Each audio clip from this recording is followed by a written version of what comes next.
Like, here's what I did. I went into ChatGPT and I said, write me song lyrics for a song about a streamer called Ghostkai completing the nightmare difficulty of Dead Signal, a video game called Dead Signal. Include information about these baddies. And like I basically said, you know, the male noir wants you to turn around. The female noir says don't move. Lucas has a laser. And it incorporated all of it. Like, it really wasn't a big prompt at all. Oh, and I'm supported by the super spies. Just Jesus. Like, outrageous. Slinks, what did you say about Spotify? Spotify's full of AI music. They use it on background playlists so that they can pay themselves more. Oh, yeah, that makes sense. I will say those do sound better than what I sent you a while back. Do you know what? Like, the evolution of like AI tech is going so fast. Big Squidge just subbed. Cheers, mate. Big Squidge, thank you for the sub. If your head was as big as Ghostkai. Rich, hello, welcome in. Naraku, hello, welcome. Right, I'm going to close down my browser. If anyone is curious and wants to mess around, there's the website I use. Just full disclosure. It's not. I'm not advertising them or anything. It's just I was curious and now I'm slightly terrified. Like I said, a minute. That's it. Jesus, it's scary. Like, I feel like the music industry is going to completely change because the powers that be wrongly are going to try and make shortcuts with AI. And I think that's so wrong.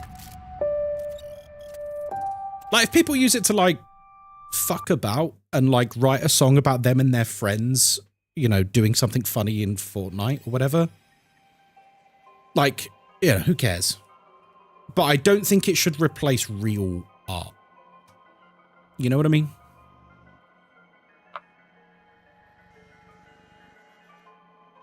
I hate AI, I really do. I think it's one of those things like AI is a tool and it's up to the person how it's utilized. So I don't hate AI as a tool because as a tool, it could be a real force for good. But it's how it's utilized, you know?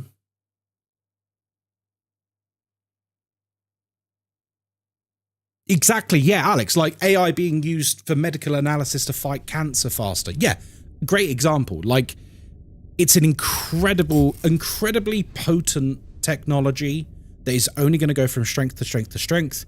And anyone who thinks we can stop that and the onward march of technology, you're a fool. You're a fool to, like, get in the way of that progress. That progress should absolutely be allowed to occur and should happen. Like, it's completely revolutionized how militaries operate and all sorts of things. Right. 23726.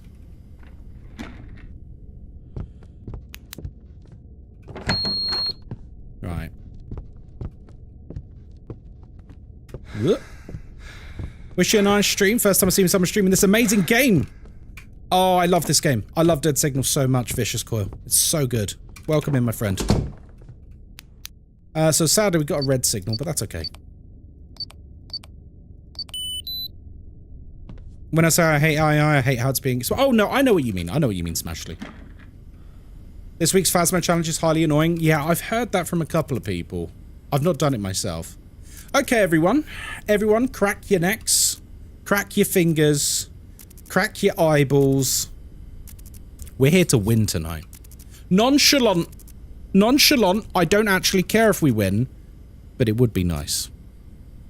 Oh, by the way, you may have noticed there's a new Channel Point redemption in chat.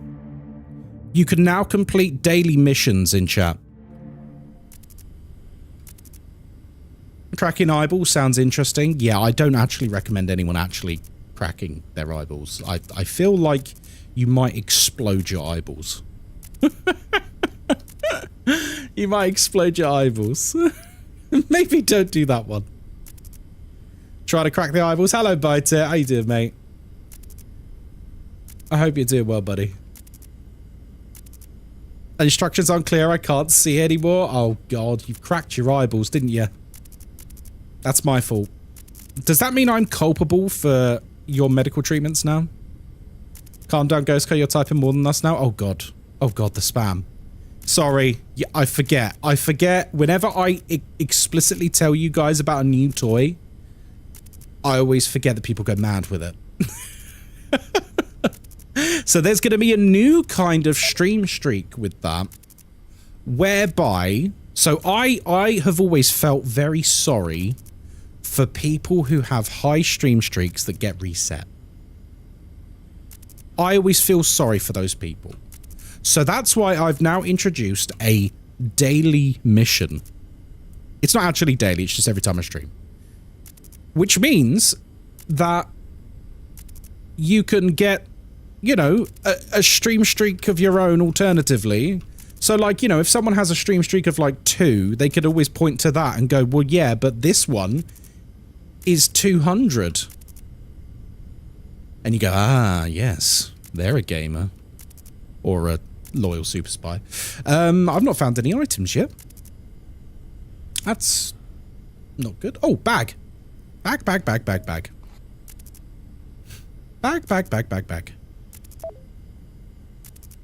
Cauliflower is now getting closer and closer to 365. There's a package there. It's the C4.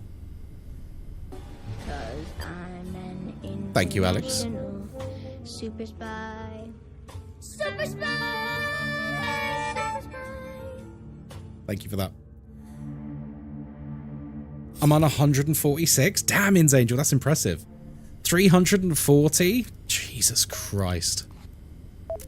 I mean, that is just unreal level of dedication, that is. That is an absurdly loyal customer right there. I've done something right to inspire that kind of loyalty.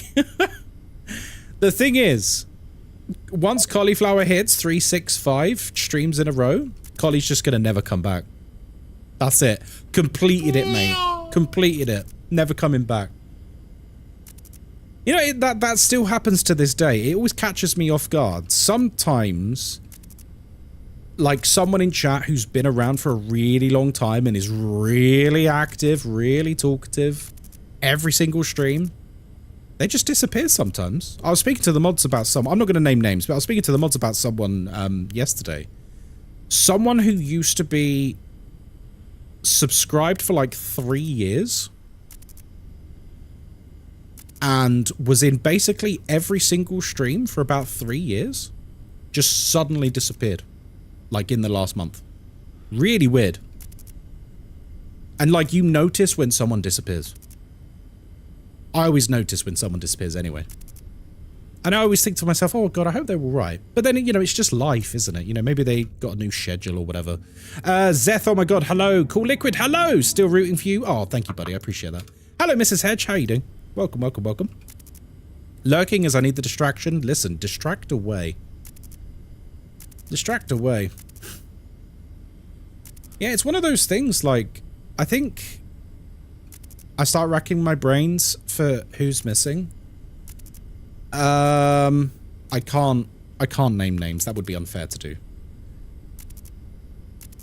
It's not the first time it's happened, but I need to, like, learn to sort of just let things be.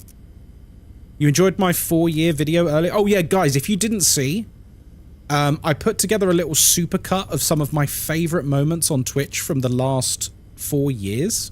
Because in April, I would have been streaming for 4 years.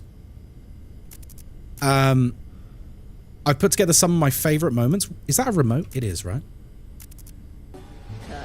Oh my God, Scribble! Just...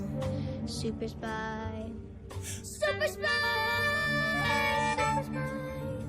Thank you for that. I've put together some of my favorite videos of the last 4 years. Favorite clips in that. A lot of them feature Moz. It's been a rough few weeks. I'm sorry to hear that, Mrs. Hedge. Hopefully it gets better. Door?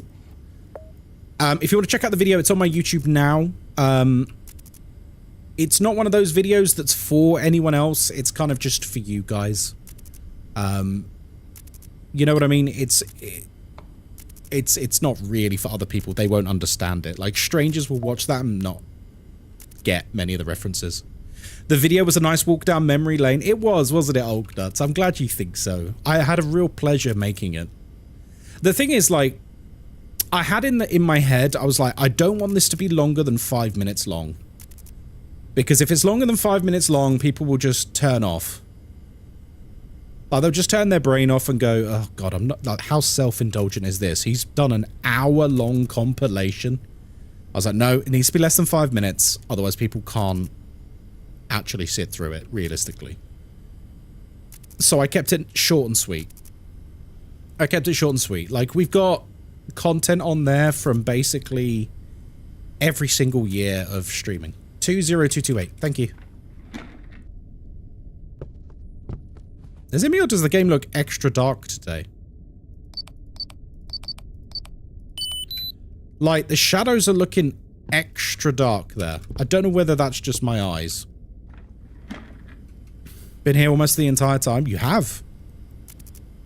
It does seem darker, right? I know I updated my NVIDIA drivers today. I wonder if that's had an effect.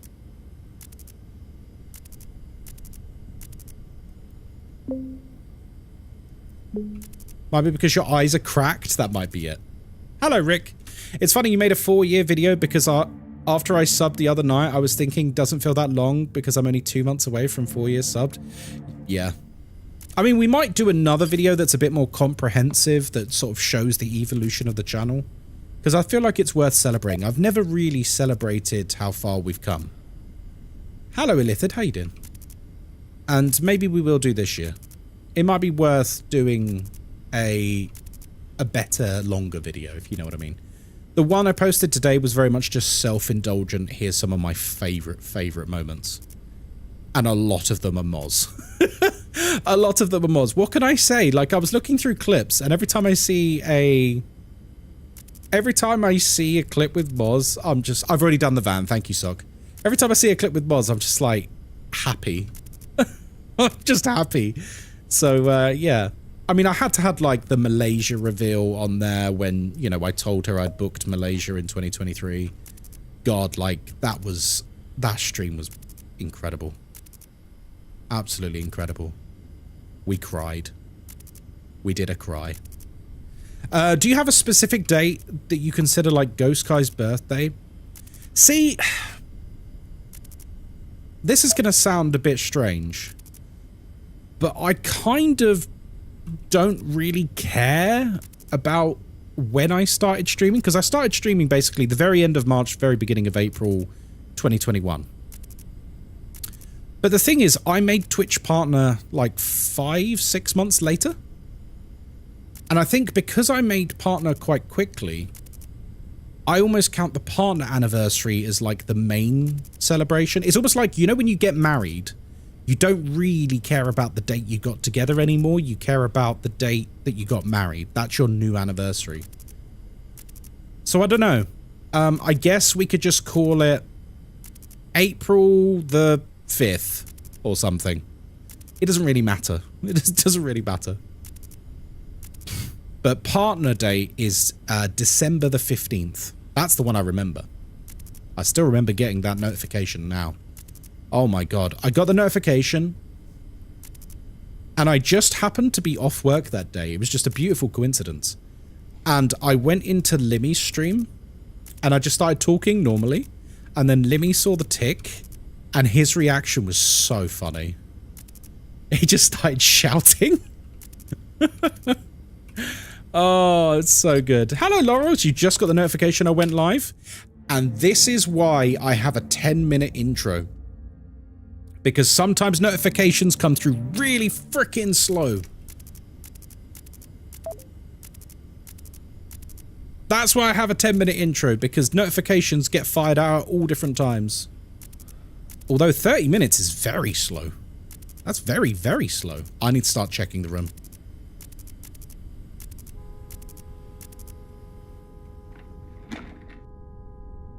Okay, yeah, this is extra dark. Is it the resolution? Why has it gone to that resolution? Weird. Oh, that's better. Oh, that's better. Yeah, I think it was the resolution. Not gonna lie, I wanted to play words on stream. Oh, I'm sorry. Maybe we'll play it later today.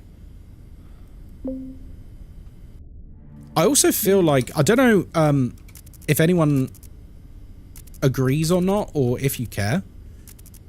How important would you say a channel trailer is? So I have a trailer on my Twitch channel that when you click onto my channel, it plays. Do you think that matters? Or just, did you not give a shit? Like, because me personally, I don't give a shit. But like, it's one of those things that like Twitch recommends you have.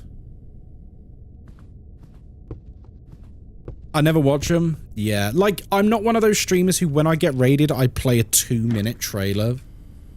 Please never do. By the way, if you're a streamer and someone raids you, please don't immediately stop what you're doing and play like a 2-minute long trailer. Like, just talk to the people who've come in on the raid. Don't 8C. Talk to the people who've come in on the raid. Don't like put a video clip on for 2 minutes.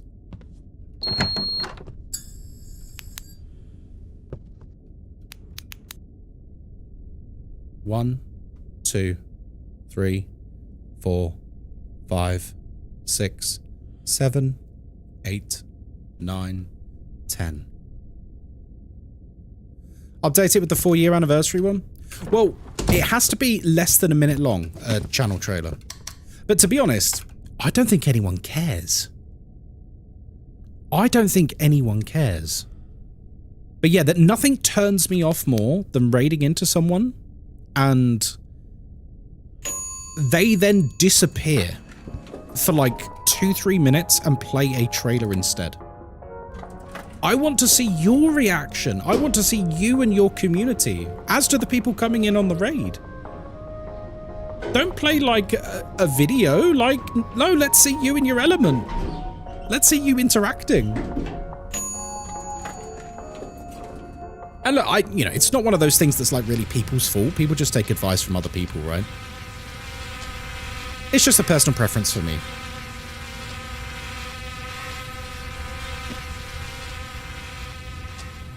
Like, imagine, I mean, Alex, Nakimi, you've both raided into me before. Remember, remember like when you've raided me before? Imagine if instead of saying, oh, hello, how was your stream? How's it going? Blah, blah, blah, blah, blah. You know, shout out for them. Go and follow them. They're a great streamer. Check them out. Imagine if it, instead of doing that, I was like, oh, thanks for the raid. And then I press a button, I disappear, and it's a scripted video for like 2 minutes. It'd be weird, right? People do it though. People totally do it. Like a really long video. That one time Thorlar raided me and I choked on my spaghetti. I don't know if that's better. I would say that's better. Oh, hang on. Let's check this. I mean, don't get me wrong. It's personal preference, right? Like everyone's different, but that's just my own opinion on it. I like to see the real person. Not a curated series of clips. Yes, Cat P. Now, this is something I was going to come on to. The trailer that I do have is from 2021. It's from just after I got made partner. I had been streaming for 6 months. So I might need to refresh that trailer. I wouldn't like that as part of your community. It would suck, yeah, especially if you get a lot of raids. Do you know what? I hadn't even thought about that. Imagine you've got someone stream on and like, you know, we all do it, right? We're like lurking while we're like working or like, you know, we're playing a game or something. And imagine like you're trying to like listen to the stream and it's pretty cool. And they get like 10 raids that stream. And every single time there's a 2-minute video that you have seen 100 times before that plays every single time. Made partner in 6 months? Yep. From nothing. The only leg up I had was I was very good friends with Sippy, who's a good friend of mine. and he streamed at the time to about 20 or 30 people. And he raided me once and streamed with me once with Dead Space. One of my first ever streams. But besides that, yeah, I started from nowhere, basically. And somehow I got very lucky. Testament to how good of a streamer you are? Well, you know, everyone's different. I think for me, one of the things that's really helped me, and I mean this genuinely, this isn't like, you know, oh, I'm so awesome. I genuinely think one of the things that has helped me is the way I've approached streaming, at least at the beginning. Like, it's always been a hobby to me, not a job. And so that's why, like, I genuinely have a blast streaming. I love it. I love it. I love it. I love it. It's so much fun. Hello, Slinks.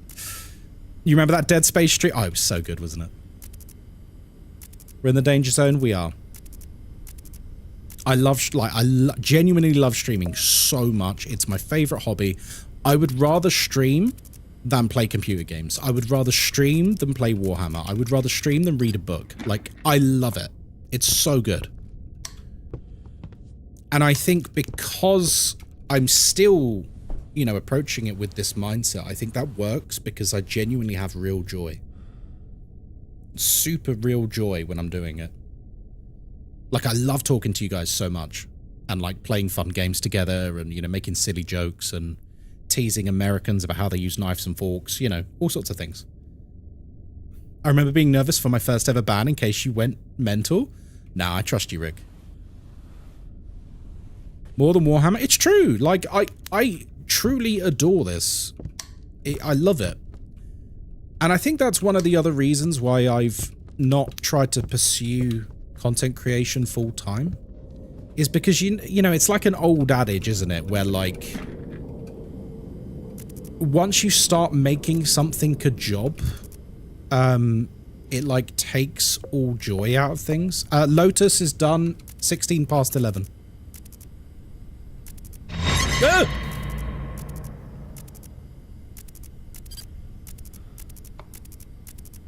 You know what I mean? I did the mask that was on the table. Like, I feel like, would it change my attitude to streaming if I saw it as a job? I don't know. Too many beginning streamers that start off getting a following seem to worry about taking a day off.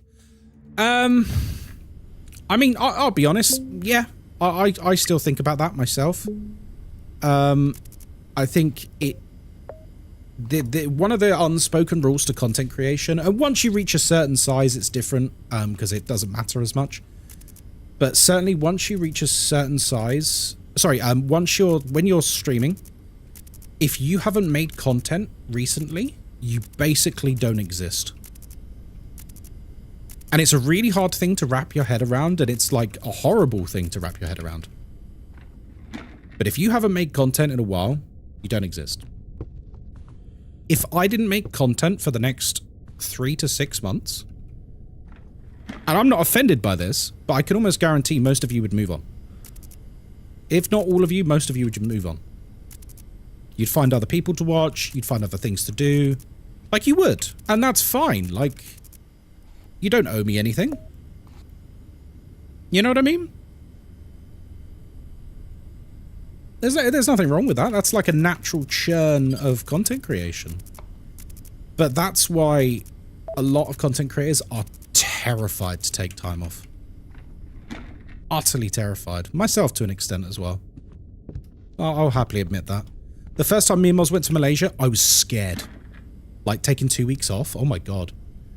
48392. I was really scared.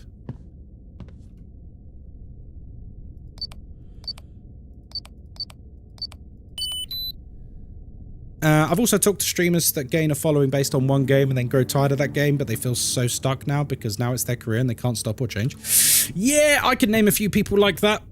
There's a lot of people like that in the Phasmo community, I'll tell you.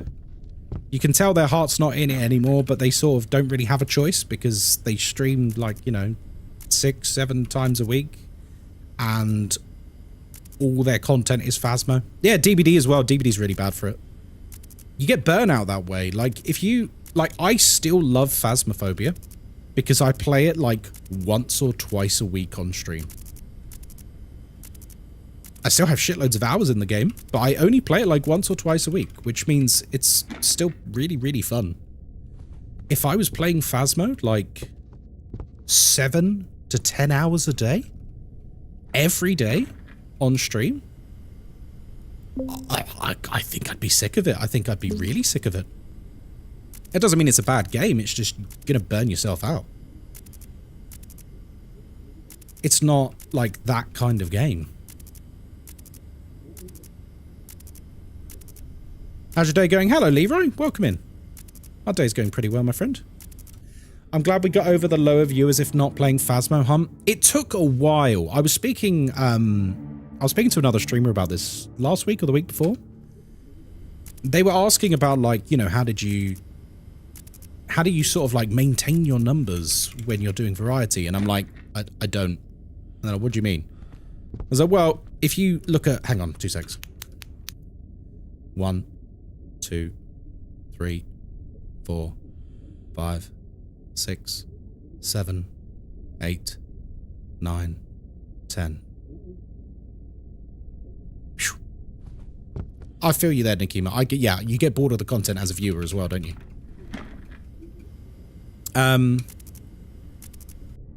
Were you mostly playing Phasmo when you started out? No, when I first started out, I was a DBD streamer and like an indie horror game streamer. So my first stream was Dead Space. And then Dead Space 2, and then Dead Space 3. And then Alien Isolation. And then I started playing Dead by Daylight. And then that's where Limmy came across me. And a GTA RP streamer, true. Yeah, and Resident Evil, the original Resident Evils. Like, basically, I just did what I wanted at the beginning. And then we started playing Phasmo about... So, like, my numbers were growing, and I got to about 40, I think, 40 to 50 CCV in about 3 or 4 months of starting. And then I started playing Phasmo, and then to distinguish myself, bear in mind, this is early days of Phasmo. It was only amateur, intermediate, and professional. There was no nightmare. There was no customs. It was quite limited what you could actually do. So what I did was I stopped using sanity pills, which we still do to this day. And I only ever played solo. And that would pique people's interest because they'd come into the stream and they'd be like, oh, this is different. Because like nearly every other stream at the time was just people playing with their friends. And then they would come in here and it would be like, we're all having a conversation and everyone's a part of it. And we're like theorizing and like working stuff out together. And yeah, it was just, I don't know, it was good. It worked. And then within 2 months of that, I got Twitch partner and my CCV had gone up to like about 100 to 120. And then I was starting to get really burnt out on Phasmo. This is the truth, because you know, it's something as volatile as streaming. You're like, hey, this is working. I'll do more of this. And I was like, wow, Phasmo's really working for me. I'll do more of Phasmo. And then I started to find that after like 3 or 4 weeks, I was starting to not enjoy it. And it felt like a chore. It felt like a job. And I was like, nah, I can't have this. I can't have this. And so I asked people for suggestions for other horror games to play. And then one night, I just decided to do it. And I think it was a Friday night. We played Phasmo for like 1 hour. The stream went up to like 120, 140 CCV. And then we played Visage, which was one of the ones lots of people had suggested. By the way, I hate that game, but that's a different story.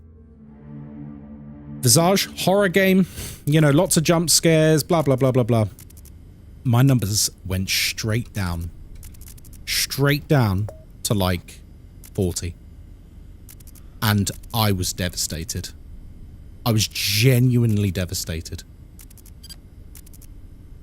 And I was quite upset about it because I thought to myself, so people only watch me for Phasmo, they don't actually watch me for me. And I got really in my head about it, and imposter syndrome, and you know, I was quite distraught by it, you know? And it made me really scared about it. And then I thought to myself, do you know what? If you want to actually do what you want, you're going to have to like force the issue. You need to just stick to it. And it was rough for a few months. And what I did is that I introduced something called Indie Horror Nights, which was every Friday, and we still do it to this day. Every Friday we did indie horror games. And for the first 6 months or so, it sucked. it sucked. Oh my god, it was so hard to get people to watch.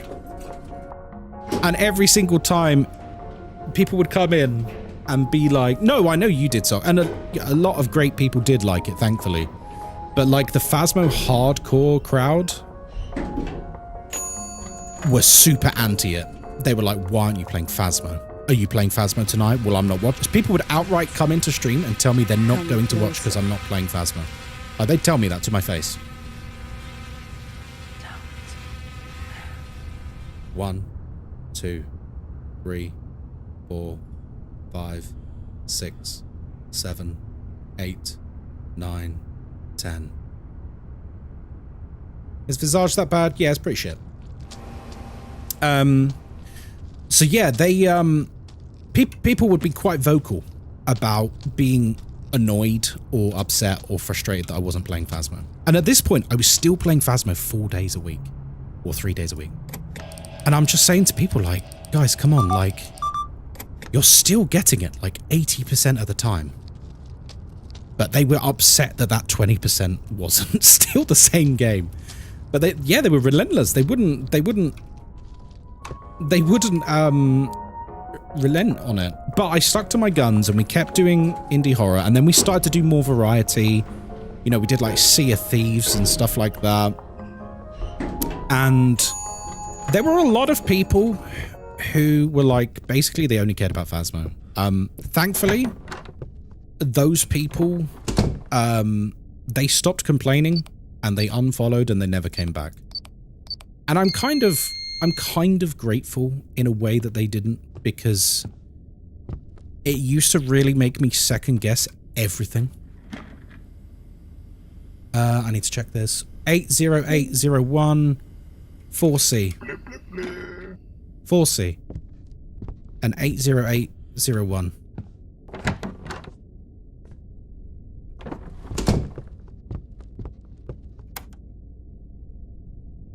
So yeah, eventually those people who would just complain all the time, they didn't come back.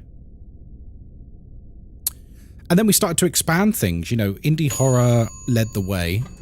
But then we started to just play whatever we wanted, and that was really nice. But it honestly took like 18 months to basically change the direction of the ship. And really feeling crappy about a lot of those things. It was rough. It was genuinely rough.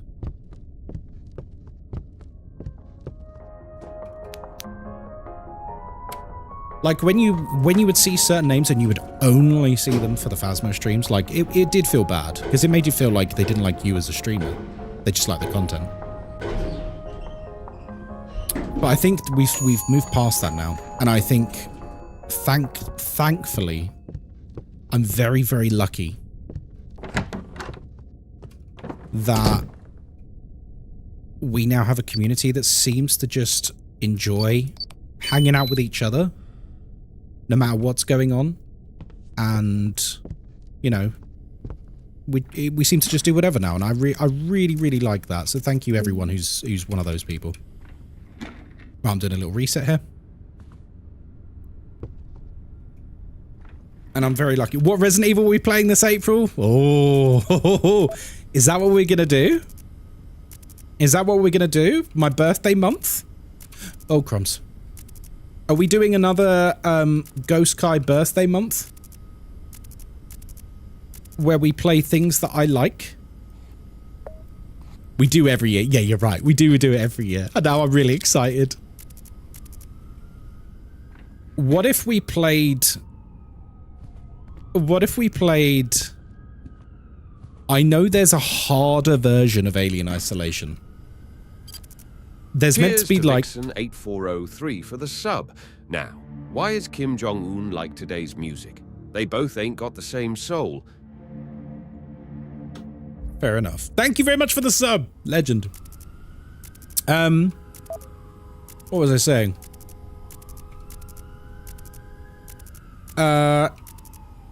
Yeah, there's like a harder version of Alien Isolation with mods, which is meant to be like just crazy.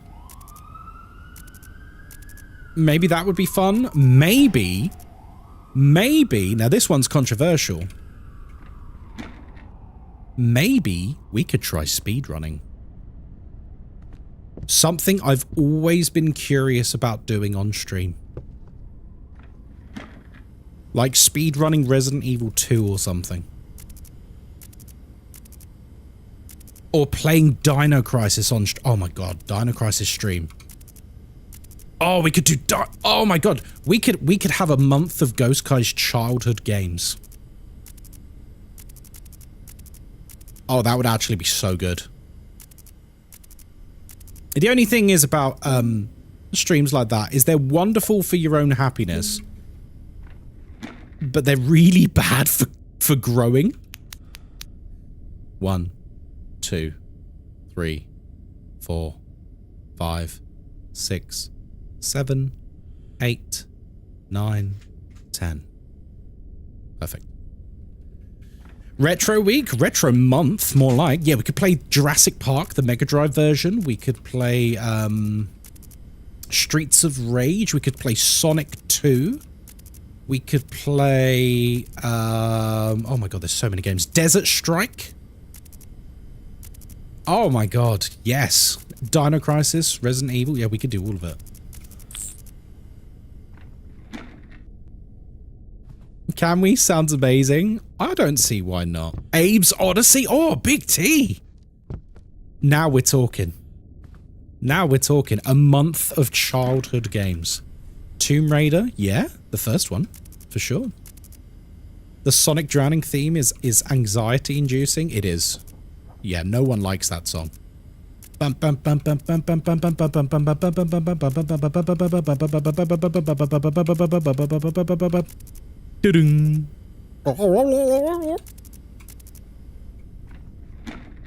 hello, Lucas.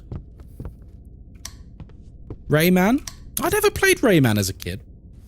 I played, you know when the PS Vita came out, they brought out a new Rayman? I played that one. That was really good. Abe's Odyssey is creepy as fuck. Yeah, it's meant to be. Earthworm Jim? Yeah, played that. Frankly, it sounds amazing and fun. Oh, thank you, Steves. Hello, darling. You alright? Yeah. Moz, what did you think of the video I put on YouTube today? Oh, it's lovely. It was lovely. It was lovely. It was very nice. Let's have a look at your nails. Oh, masofora. Got to show the camera. Guys, do you want to see Moz's new nails? I'll zoom in, look. Yeah, go on, get me in front of the camera, go. Oh wait, I don't know which way I'm going. They're like same but different. Oh, there we go. Oh, hang on, they're not focusing. Oh, there we go. And that one on top.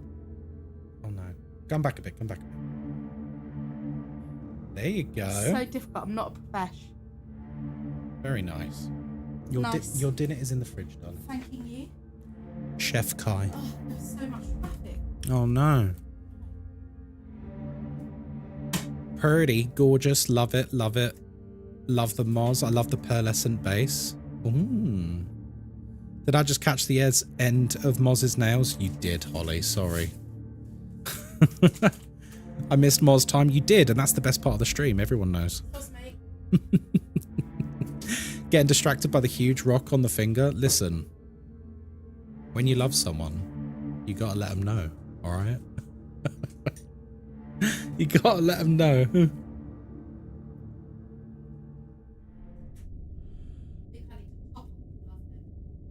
What? I'm taking you to Malaysia. If Beyonce taught us anything. Mm-hmm.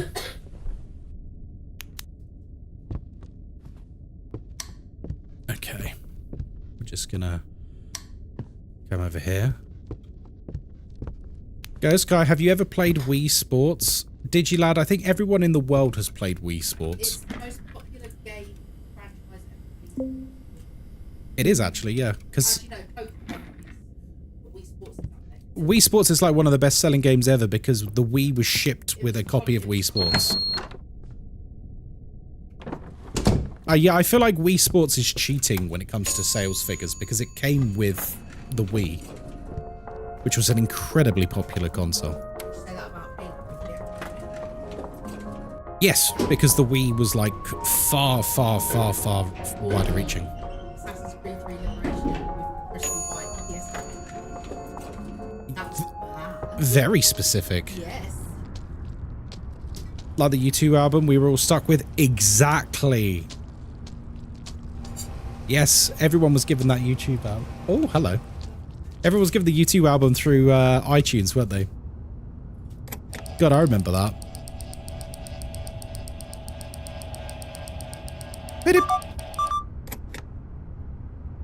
Wii Sports is responsible for many cracked TVs. Oh, absolutely. Hound Dog, hello, my friend. Welcome in. I hope you're having a good day. I'm still mad about that. What, cracking a TV? Yeah, there was a sequel to Wii Sports. Yeah, Wii Sports Resort, was it? I got stuck making AI music, one about my cats. Oh dear. Yeah, Wii Sports Resort, I remember that.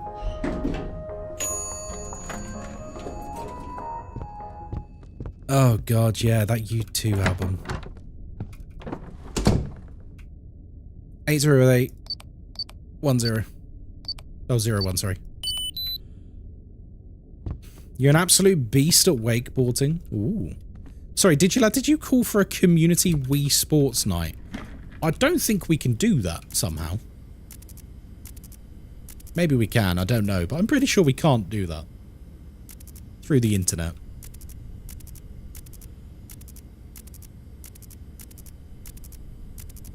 Okay. I'm very nervous about the breather, because it's 12:30. He should be here by now.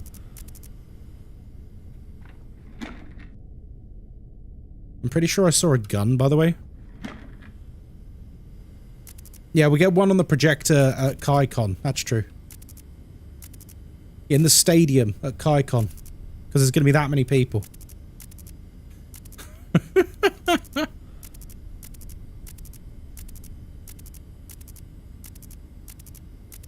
Okay. I'd be there. Oh yeah, the long-awaited KaiCon, it's coming. It was one of the, do you guys remember it was one of the goals for the subathon? Was, if we got to a certain amount, we were just going to do a big community meetup. We didn't get there, sadly. It was very high, to be fair. It was very, very high, to be fair. I haven't owned a Nintendo system since the SNES, and honestly, when they dropped the Donkey Kong Tropical Freeze, Moz had that. In 2014, I've been aching to play the game, but it feels wrong to buy a Switch just to play it. Yeah, I know what you mean. I'm not going to say anything about emulation and how it's probably very easy to play it if you wanted, if you didn't have morals about such things. Would all need to have name badges? Would I need a name badge? That'd be quite funny, wouldn't it? Imagine if this was a mask, and this isn't my real hair, and I actually don't have a beard. I'm a woman. Oh, laptop. Hang on, I need to check for the breather. I'm so nervous about the frickin' breather. Yep, there he is. This is why I needed to check.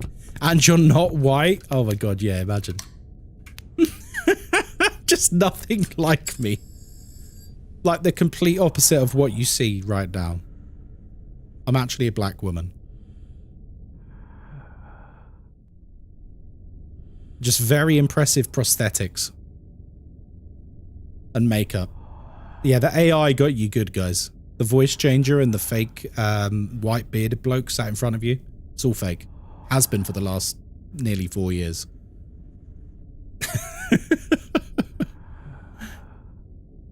I fooled you all. Yeah, in fact, my head is tiny. That's actually why the head is so big. Because it's a helmet and a mask.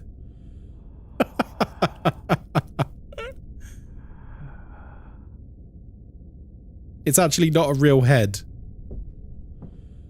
It's made out of papier-mâché. Okay, I really need to get that laptop if I can. Oh, I think we missed it. Yeah, we missed it. It's okay, because we got the breather. Okay, yeah, it was there. Mr. Del Taco is in the corridor. Oh, we got a weak signal. I'm going to repair that. I think the next valuable might need to go to Lotus. Oh, I left the light on. Sugar, that's not good. No, we need that off. Because otherwise we'll get Lucas too much. Papier-mâché rather than papier. Oh, yeah. Whoops. Yeah, corridor taco. Are we in a simulation? You are. Digilad, we're all NPCs, and you're trapped in a simulation. No, I shouldn't joke about that, because that will send someone into a fucking existential crisis.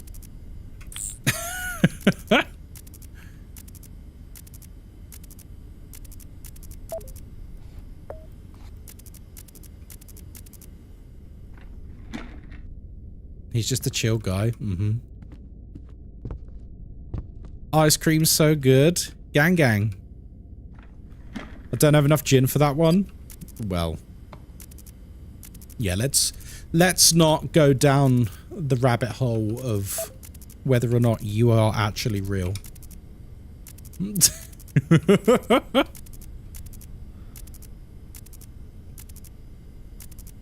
Is the NPC streaming still a thing? Do you know what? I have no idea. Genuinely no idea.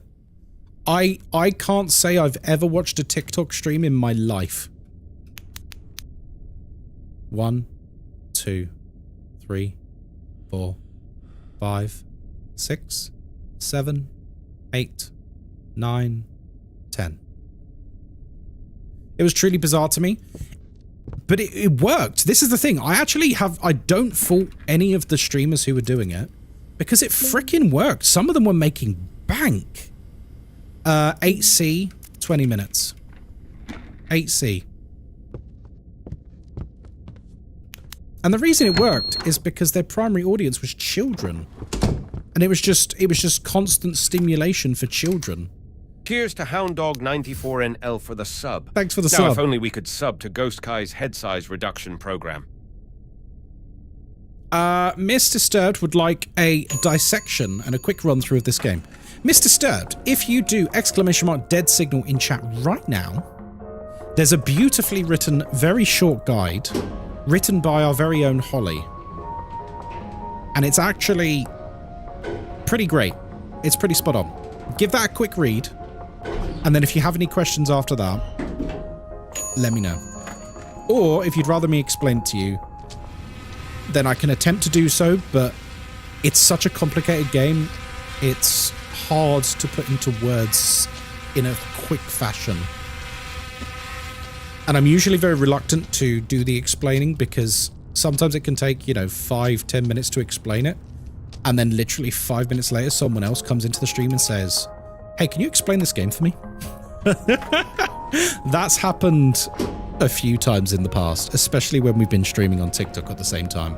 Someone will say, what's this game? What's it about? And you tell them, you take the time to explain properly so that they fully understand. No, I turned fast lift off. And then, you couldn't make it up. Literally, a minute later, someone else would come into the stream and say, hey, what's this game? What's it about? And you're just like, oh my god. So thankfully, Thank you, Hound Dog. Thankfully, Holly and everyone else got sick of me explaining it, so Holly wrote a really nice guide. For the new shoes. Now I can run away from Ghostkai's terrible gameplay. Thank you.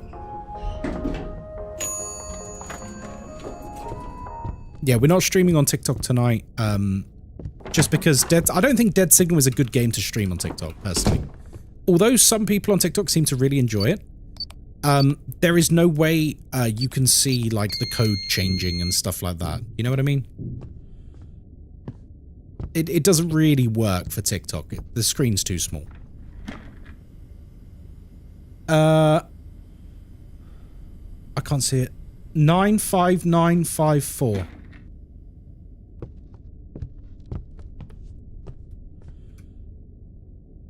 Nine five nine 554. You streamed for them earlier anyway? Yeah, I did an hour-long Phasmo stream for the TikTokers earlier. Just to, you know, give them a little something.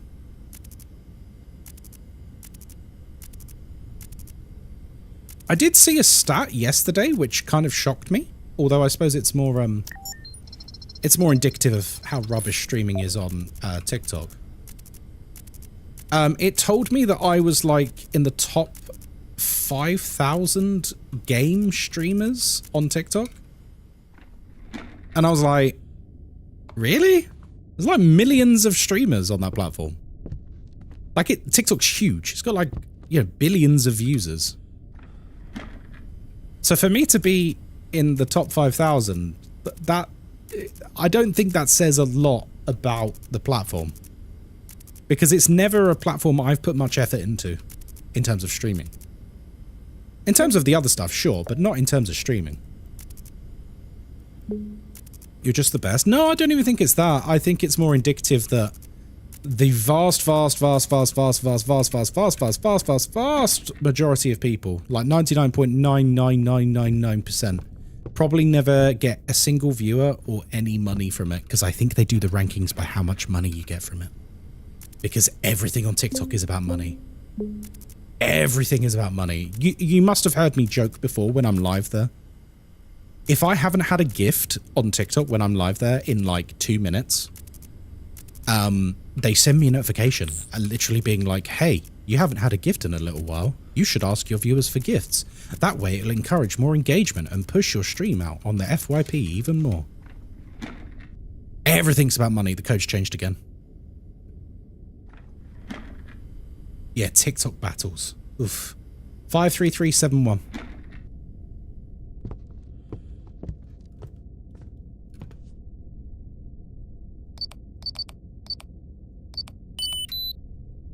I hate people asking for gifts. Yeah, I refuse to do it. I mock the app whenever it asks me. Quite openly. Or you have like the girl who only seems to be getting lots of money all the time and it's just a stream of her sitting there with fake shock all the time. Yeah, a lot of people do stuff like that. Very low effort. If I'm not having a conversation with someone while I'm streaming, even if it's like a collective conversation to multiple people, you know, I'm not happy. I can't do the whole completely passive content creation. It feels weird to do. Oh, shit.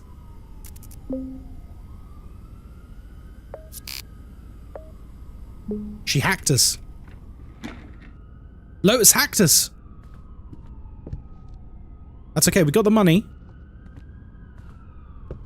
Hey, Gooder.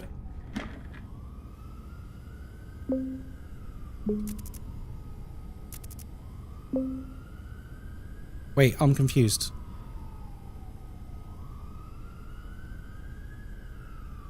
Did we not do it? Oh my god, did we not have the money? What? How did we not have the money? At 1:15.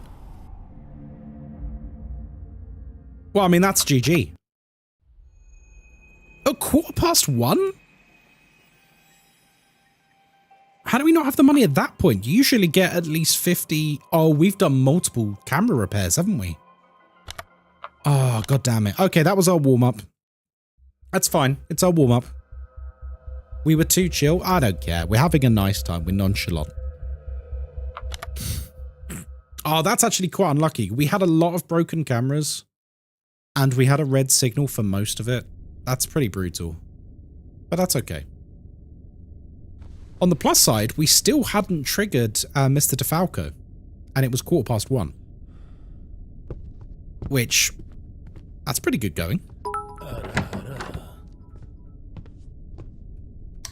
Hound Dog, thank you very much for the bits. I appreciate you. Thank you. Oi, Ghostkai. Oi. Nice to see you still alive.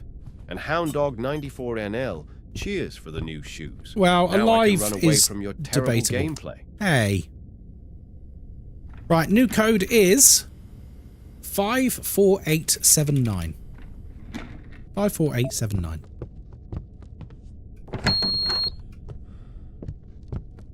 That'll do. That'll do. That'll do. Alrighty, let's crack on. Let's get some frickin' reports done. Time to go to work. Yeah, that was really unfortunate. Because the thing is, if I'd have stopped to slowly repair those cameras instead of doing insta-fixes, we probably would have been killed by Noir or Lucas. Because the slow repair is so brutal.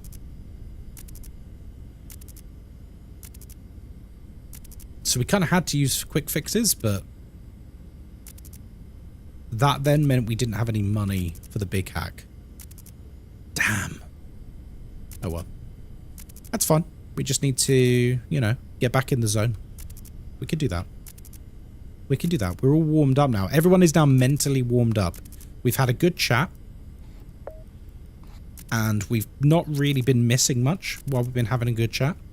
So now I feel like we can do this. Without pressure, obviously. We're very nonchalant. We don't even care, but we'll do it. You know, I would really like there to be another game that's basically Dead Signal.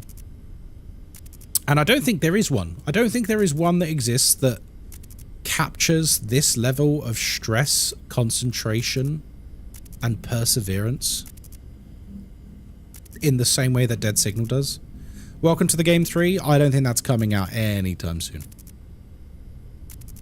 Welcome to the Game 2 is similar, but it's got a very different vibe to Dead Signal. It's almost way too complicated. It's way more difficult than Dead Signal.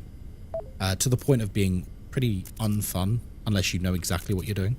You're back from making lunch? Oh, what did you make, Smashly? Something nice, I hope. Can't stream Welcome to the Game 2? Well, you can. You are allowed to stream it.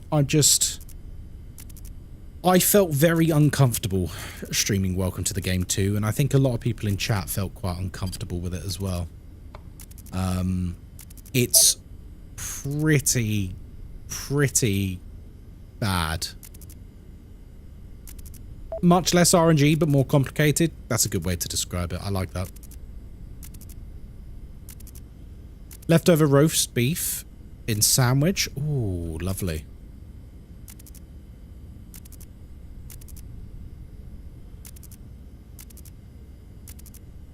Come on.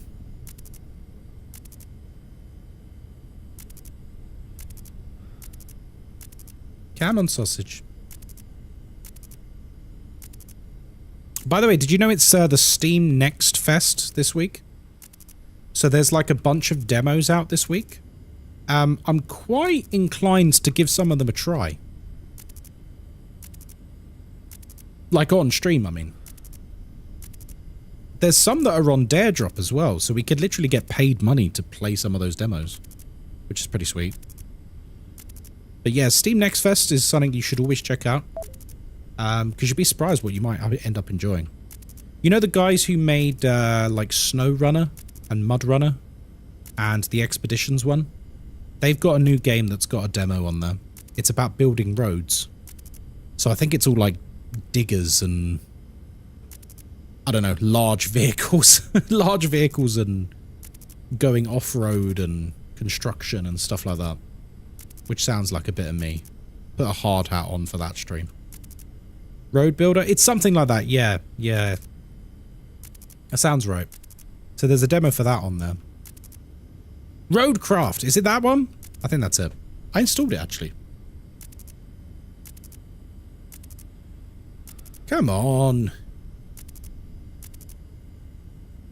Come on, please. Give me some items to report. I beg of you, thee. There's a phone. Lovely.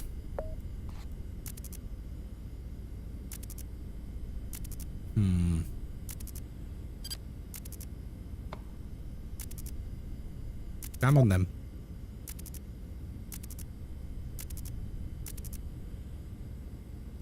Did you do the June character creation thing? No, I haven't yet, but I am going to, Sock. I'm really excited for that game. It looks great.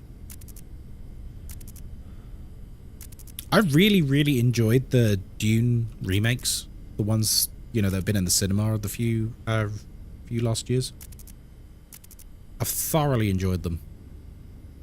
You can play Scrutinized. We tried to play Scrutinized on stream before, and the UI was absolutely tiny, and it wouldn't change its scale no matter what I did. Like, I changed my monitor's settings. There's no settings in game I could change. So it was unplayable on stream for us. Cool. I don't know why. Really weird, because I really wanted to play it. The HBO June prequel series is good. Oh, I didn't even know that was out. I didn't even know it was out. I feel like those June, those movies have, like, reinvigorated audiences' desire for, like, a grand film, an epic. Because those films feel big, you know? Like in the sort of same way that, like, Gladiator is a big film. Lots going on, huge set pieces, big ensemble cast, amazing long story with, like, huge stakes. And I found it really refreshing to be watching them. I thoroughly, thoroughly enjoyed them. I don't know whether it's like the Marvel effect, where, like, I was so done with the style of cinema that the MCU has sort of forced upon everyone. Because, like, they work for Marvel films, but, like, the issue with the MCU is the legacy it's left, where lots of other films were copying the style, the insincerity of it. 63573. I'm so burnt out on the MCU. Yeah, me too. Like, I think I'm done with the MCU at this point. I don't think they could do anything to bring me back. Ever. Like, it's just too much now. It's way too much. And I feel like if you miss even one thing with the MCU now, like, you're so out of the loop that it just feels impossible to penetrate. Shang-Chi 2 would bring me back. Oh, do you know what? That was a really good film. I really enjoyed that. But then it had a lot of kung fu in it, and that was awesome. I miss Wanda already. Yeah, she's not dead. She's not dead. Just like all the villains and characters and actors in the MCU. Everyone is in a box until they need them.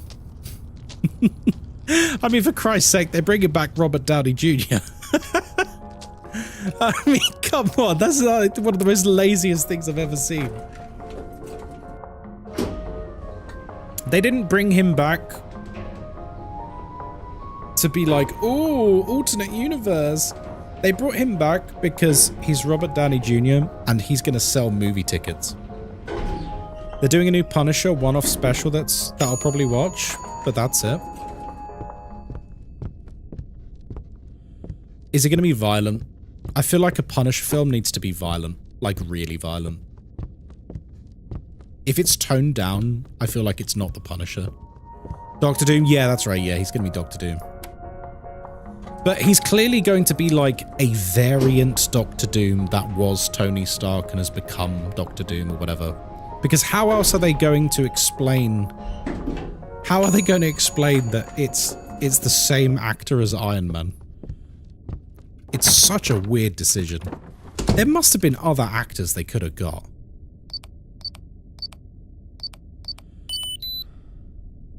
Pyrite Man. What we need is a good Captain Midlands film. Captain Britain and Captain Midlands. I believe Captain Midlands was chosen by Merlin and imbued with superpowers. Are they going to frame it as a multiverse shite and that he's a Stark variant? Surely they have to. Surely they have to. They have to have him be a variant of Tony Stark. Which I hate so much. I hate it so much with like a vengeance. Like, obviously he's not meant to be the same character, but I feel it really takes away from the fact that you've killed off this character, because Robert Downey Jr. was Iron Man for like 20 years. And to suddenly bring him back as someone else is just mad to me. Stories about multiverse, so it kind of works. I mean, I'm sure the logic of it will work. Like, I understand what they've been doing with all the multiverse stuff. But it's just such a disjointed thing to do for the series. Like, imagine if in the Star Wars sequels, they killed off Luke, which, you know, they did anyway. And then in the next film, Mark Hamill comes back. Or like in the new Rey film or whatever, right? Because they're doing another series of films. Imagine they bring Mark Hamill back as just some new character who's not Luke Skywalker. Like, we're talking about that level of iconic. 32196. Thank you. Imagine they just bring Mark Hamill back and he's not Luke Skywalker, he's just some guy. Just like some new baddie. It'd just be so weird. Like, multiverse or not, it's a weird decision. To like have your protagonist, like your main protagonist, one could argue.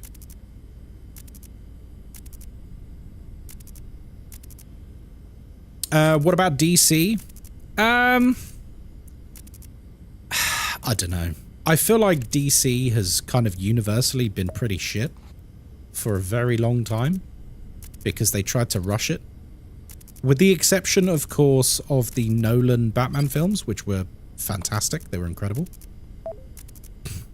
Which I think we all know as well, the Nolan Batman films, they didn't really feel like DC films. They felt very much like their own thing. And you could have changed Batman for being a made-up name and the films would have still worked. Like, he didn't have to be Batman for those films to work. Hello, Viv. How you doing? Well, I just got bit by my dog. Well, maybe you should do something about that. Because I think that's the second time your dog's bit you in the last week. That doesn't sound good. The new Batman film and HBO Penguin series are very good, to be fair. Yeah, but isn't it all being rebooted again? Like, we're going to get another Batman. Didn't they try and do that with the new films where they were making Luke out as a bad role model? Oh, don't even get me started on the Star Wars sequels. Like, I'm angry to this day. It literally killed Star Wars for me, those films. I grew up as a lifelong Star Wars fan. I used to go to the Star Wars celebration. There's pictures of me at like these conventions and stuff. Like, I was a proper Star Wars nut. I was a proper nerd for Star Wars. And my god, did I hate those sequels. Oh, okay, so Robert Pattinson is the new Batman then. Got it. Okay. Oh, well, that's interesting then. That's something at least, because Batman's like kind of the best character, right?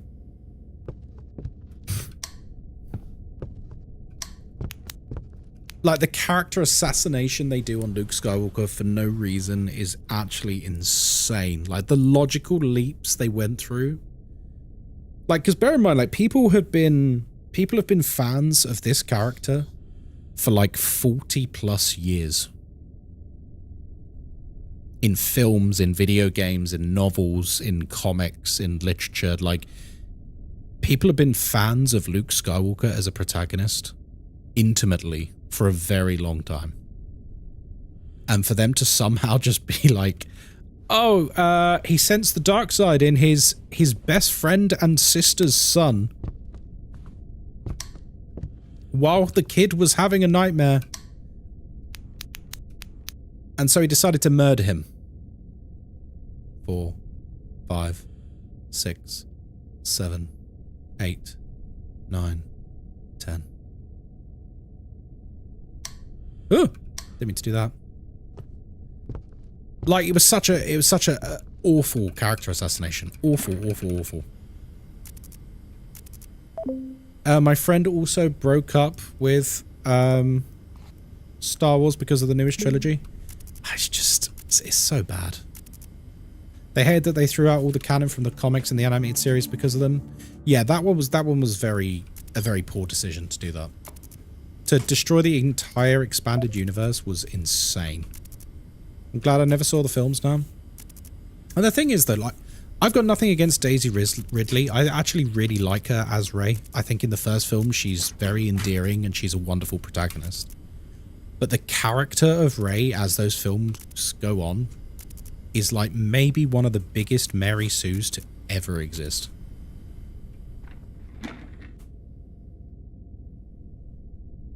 And it's like quite frustrating to watch her be better at every other character at whatever they're meant to be good at. 6C, 20 minutes?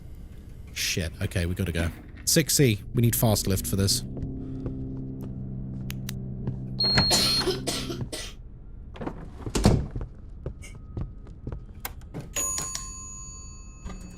So like in the final film, they make it clear that she's like a better pilot than Poe Dameron. And Poe Dameron is like the Han Solo of the new series, right? And his one thing is that he's an incredible pilot, like the best of the best. And then they make it clear that this random girl who's lived in a desert her whole life is better than him after like 2 days.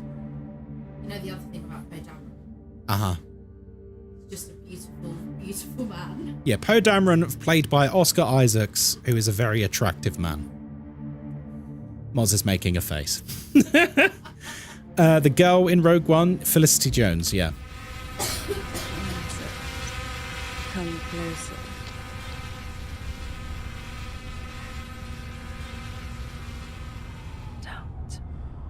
Don't move. 1, 2, 3, 4, 5, 6, 7, 8, 9, 10. Moz, I swear to God. That was tense. You were dancing. You were dancing like half a foot behind my monitor. I don't think you know how sensitive the female noir is to vibrations. Oh well. I said ooh-ah. Oh, I see. Naraku says hi, Moz. Hi, Naraku. They dropped the ball completely with Finn. He was the most interesting character. He was! In the first film. He was an incredibly interesting character. And then they just didn't use anything about that character at all. Because they established in the first film that all the stormtroopers in this new era are basically children who have been abducted at a young age and indoctrinated and forced to be stormtroopers. So I was like, oh, this is very interesting. Like, Finn could end up... Like, it makes the stormtroopers sympathetic. And here we've got a protagonist who is one. Maybe they're going to, you know, use a plot where he frees them or liberates them or convinces them to rebel or... Do you know what I mean? There's so many ways they could have tackled that. And they just didn't. They didn't do any of that. The opening scene with the stormtrooper covered in blood was great. Yeah, really. Like, when you think about the seeds... Now, don't get me wrong. I know everyone moans about The Force Awakens being like a rip-off of A New Hope. Yeah. We all know that. But Force Awakens as a start of a new Star Wars trilogy was exactly what it needed to be. It was a quintessential Star Wars film that hit all the right notes. And further to that, it laid seeds and the groundwork for some very interesting plot lines. That Rian Johnson in the second film completely abandoned every single one of them.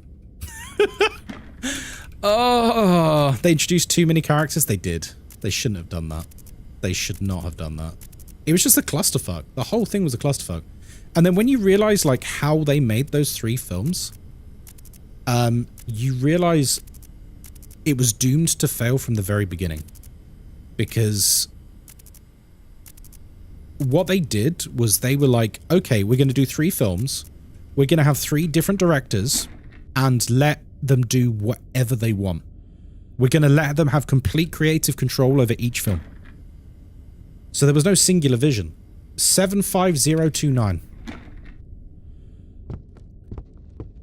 That's why they got Abrams back for the final film, because Rian Johnson diverged so hard from the first film. They were like, shit, we need to somehow course correct. Wait, really? Yeah, really. That's literally how they had planned those films. Is they went, right, 3 brand new films. They're a trilogy, but we're going to get 3 different directors and they can basically do whatever the fuck they want. So Abrams made the safest film he could have with The Force Awakens, and I think he did a really good job. I know The Force Awakens gets flack. I genuinely think he knocked it out of the park with that film. There hadn't been a Star Wars film in like 20 years, and people were hyped as fuck for The Force Awakens. I don't think people understand how much hype there was for The Force Awakens. It was out of this world hype. Hello, Hobbit. How you doing? And I personally, I came out of that cinema thinking like, fuck yes. Like, Star Wars is back. You know what I mean? Like, Star Wars is back. That was a fun film. And then, yeah. The Rian Johnson's film was just so fucking depressing and just not an enjoyable film. Not an enjoyable film. Luke would never have judged Kylo for having a bit of evil when he tried so hard to save his father. Exactly. It doesn't make any sense. It doesn't make any sense. Like, you're going to try and convince me that Luke Skywalker, the guy whose father was like the evilest dude in the galaxy, and when faced with him, he chose to throw down his own weapon, sacrifice his life, and wouldn't give up on his father. Like, he was like, nope, I refuse to strike down my dad. Even though he's so evil, and he's been so evil for like years and years, and he's killed so many people. Boy, Hound Dog 94 now. Thank you very much, Hound Dog. Absolute legend. Cheers for the even though he's shoes. killed Now all of these people, Ghostkai's been terrible absolute gameplay. awful. He tortured my best friend and my sister, literally. And even then, he wouldn't strike him down. And then you're gonna seriously tell me that him sensing a tiny bit of evil in his child nephew, who, bear in mind, his best friend and his sister are the parents, he's just gonna kill him in his sleep. He's just gonna murder him straight up. Nah, no way. Awful. Awful writing. Complete character assassination. This run's not going very well, by the way. We're about to be hacked by Lotus. Like, it's not gonna go well. Hello, Sinful. How you doing? That's what bugged me the most. I'm not even a huge Star Wars fan, but I could tell you almost nothing. But Luke freaking Skywalker would never act like that. Even I know that. And it gets worse as well. Like, because then when he's like reluctantly training, or no, he's refusing to train Rey, and then when he does train Rey, they get into a lightsaber fight or whatever, and she like kicks his ass. I groaned so hard. This girl had like never seen a lightsaber like 2 days before that. And I'm like, oh, come on, man. I was like, oh, come on, man. It's bad enough you made him a prick. Now you're gonna like humiliate him. Come on, please. He's old, so some excuse, right? Do you know who else was old? Yoda. Obi-Wan Kenobi. He weren't that old. He was like it's only like, what, 20, 30 years after Return of the Jedi? Like, Luke was, you know, Luke wasn't that old. He's like maybe, what, in his 50s? Not that old. Not for a Jedi, anyway. Anakin was old. Darth Vader was old. The Emperor was old. Like, if you're powerful with the Force, your age doesn't matter. Your size doesn't matter. None of that stuff matters when, you know, you've got the Force with you. That was sort of like the magical thing. Yoda's like 500 or so, more like over 800. That was always like the magical thing about Star Wars, at least with the original ones, is like the idea of it doesn't matter if you're big and strong. It doesn't matter if you're young or old. Like, all of these things don't matter. Because the idea was like, you know, if you're a good person, you know, the good side of the Force, and you believe in yourself, you can do anything. Like, it's a really wonderful message. And then they tied it to like a stat, like a video game. Or what's your midichlorian count? Do or do not, there is no try. Yeah, it's all about like self-worth and self-belief and doing the right thing and self-sacrifice and helping others. And like, you know, as long as you held true to all these tenets, there was basically no limit to what you could accomplish. Like, it's such wonderful messaging. It was like proper fantasy stuff, you know? The code's changed again. Hey, Tricido. Age kind of matters if you stop training, though.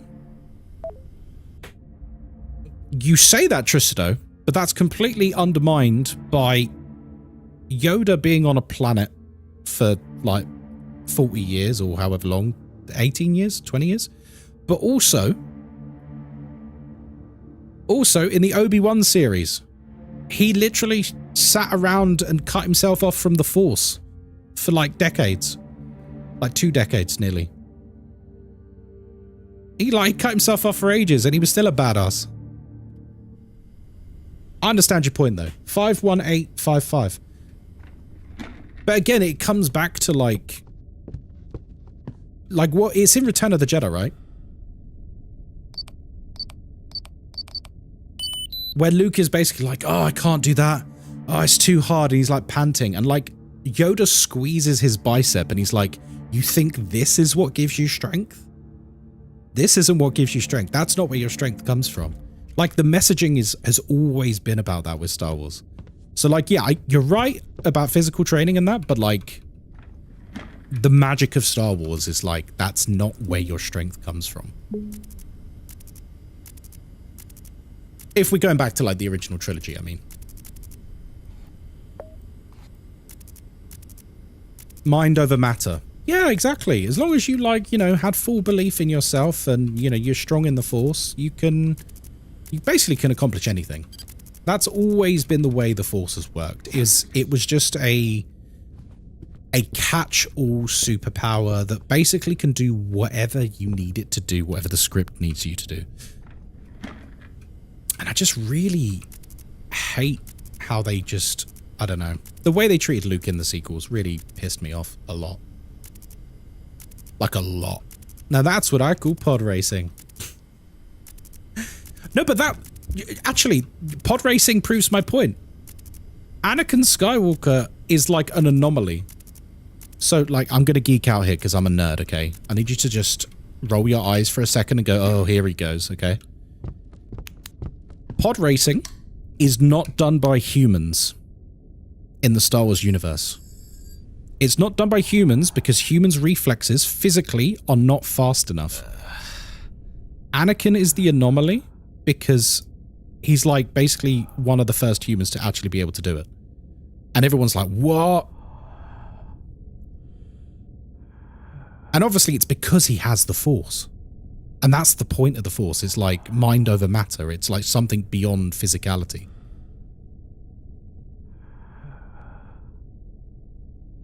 So we accidentally just gave another example.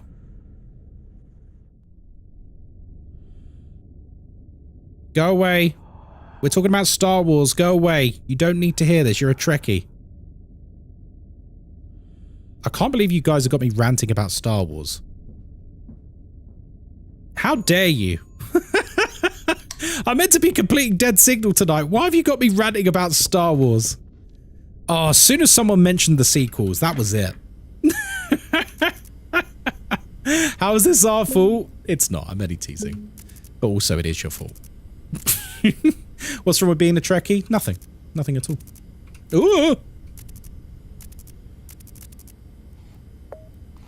What's a Trekkie? Someone into Star Trek. You said you didn't care if you didn't finish? Yeah, I don't care. I don't care. We're completing Dead Signal, right? No, no, we're not. We're not. We're not.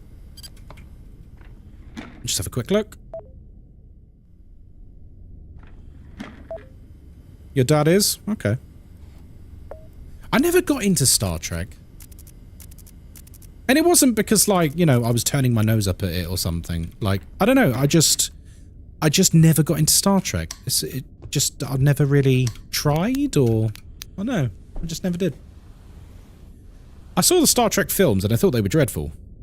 But as I understand it, the films are very, very, very, very different to the series.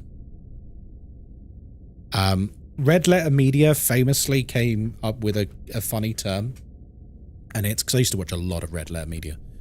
The Tale of Two Picards. And it's basically like the character Jean-Luc Picard, Patrick Stewart. He, in the series, is like a thoughtful, philosophical peacemaker. And like everything he does is extremely well thought out, and you know, he'd win a Nobel Peace Prize if he was living right now. And oh god, I've triggered Del Taco, just so we know.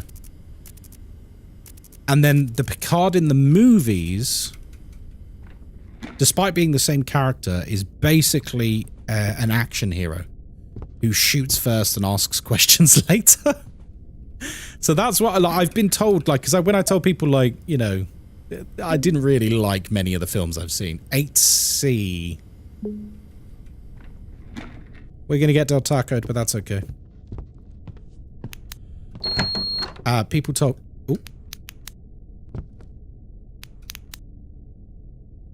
1, 2, 3, 4, 5, 6, 7, 8, 9, 10. What's going on tonight? Because in our first run, we got 6C twice in a row. Now we're getting 8C twice in a row. It's weird. Really weird.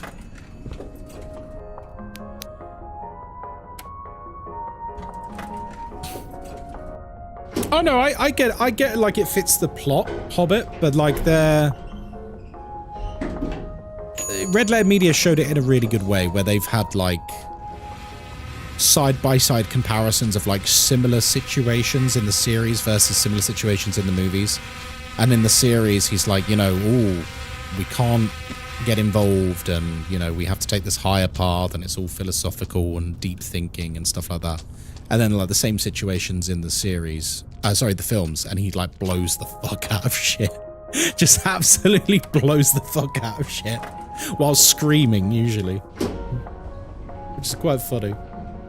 Ex-Urgency learned English because of Star Trek and Picard. That's pretty cool. So he's got a super unique British and Quebec-y accent. Oh, that's really cool.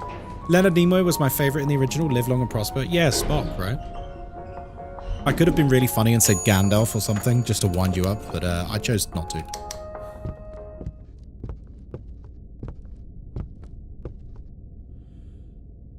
Okay.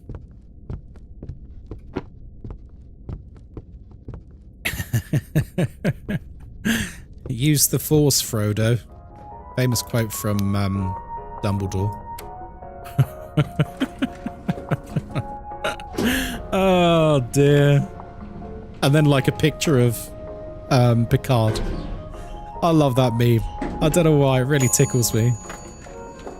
Half Vulcan, half human. That's right, yeah. Didn't Dumbledore die? Yes.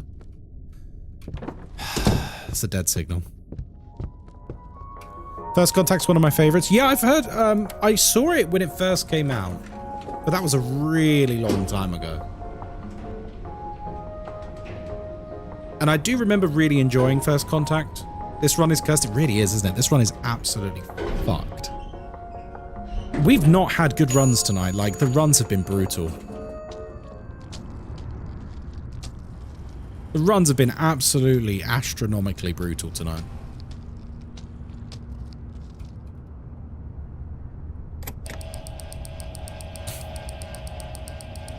I can't wait for them to add Star Trek characters to Fortnite so kids can say, oh, it's the guy from Fortnite. Do you think Fortnite has, like... No, I'm not slagging off Fortnite. It's a very good game, and it is. Like, whether you like it or not, it is objectively a very good game. It always has been. It's very polished. It's very well made. Maybe we should be more serious tomorrow. It's not down to what we're doing, though, Nakima. We're just getting really bad luck. Like, we're doing packages, and then we're getting Lucas, and then we're doing another package, and then, oh no, it's a dead signal. So, like, we're just not spending much time in front of the computer. It's very frustrating. Remember, if you hear whistling, scream. So yeah, like, Fortnite is a good game, but do you think Fortnite has had a negative impact on brand recognition for other brands? Like, there are, I mean, the meme is like kids looking at a picture of Master Chief from Halo, you know, a gaming icon. And the kids being like, are those keys? They are keys. It's the guy from Fortnite. Like, do you reckon some of these brands regret teaming up with Fortnite? Give this to Lotus.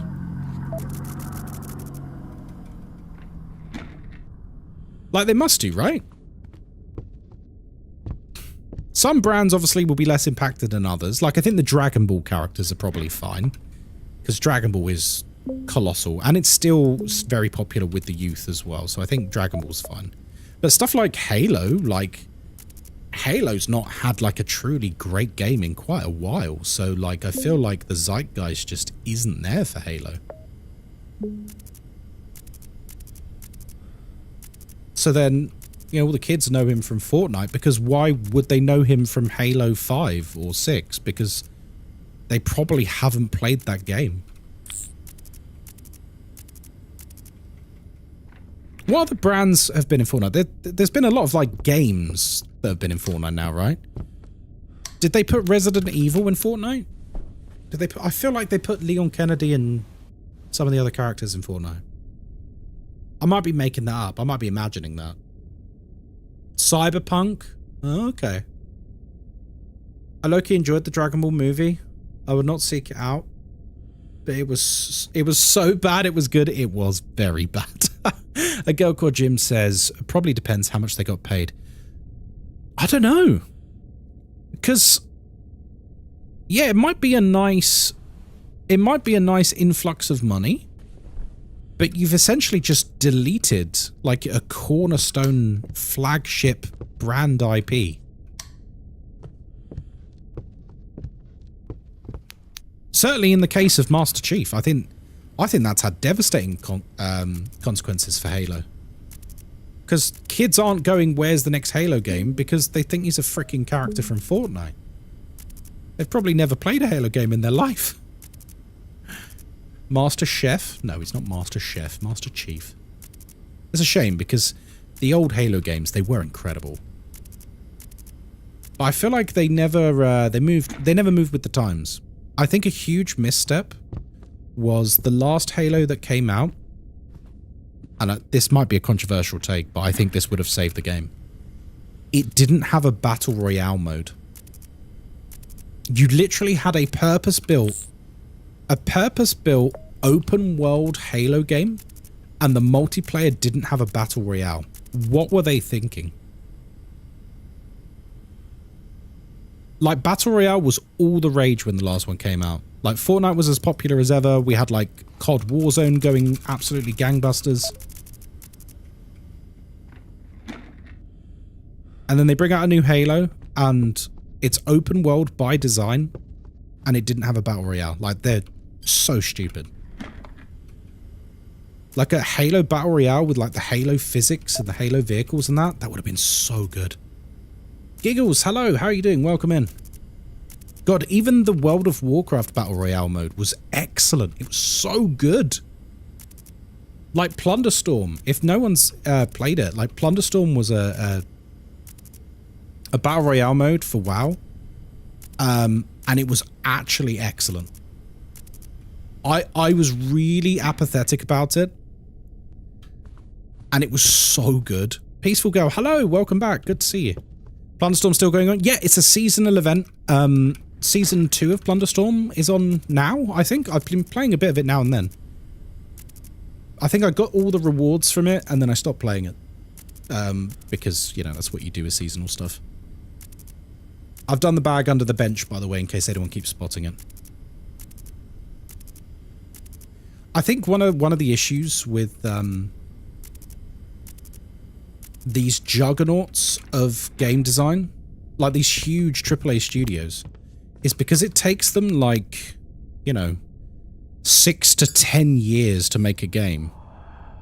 They're so far behind what the current trends are when their game actually comes out. Like when you look at the new Halo, like the one we just had last year or the year before, whenever it was, when you look at the multiplayer, you can see it's basically a Call of Duty clone in terms of like what they were going for, the vibe, like with the sprinting and the perks and you choosing one piece of equipment and stuff. Like, I don't know. Whereas like the current state of gaming at the time was very Battle Royale focused when it came out, and they didn't do that.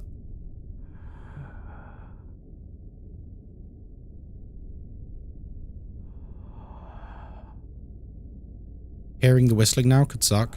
Yeah. I would like to try and trigger him. I still play the Master Chief Collection. Oh, they're so good, aren't they, Ace? Like the old Halo games. Oh, man, so good. There was nothing like them when they came out. They were so ahead of their time.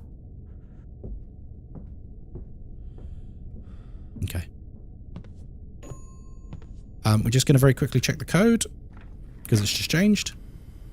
21379. Thanks for the follow, sausage. Hey, thank you very much for the follow. Appreciate you, man. Thanks, Ace. Wait, a different Ace? Hello. Thanks for the follow. 2 aces. Welcome in. Thanks for the follow, man.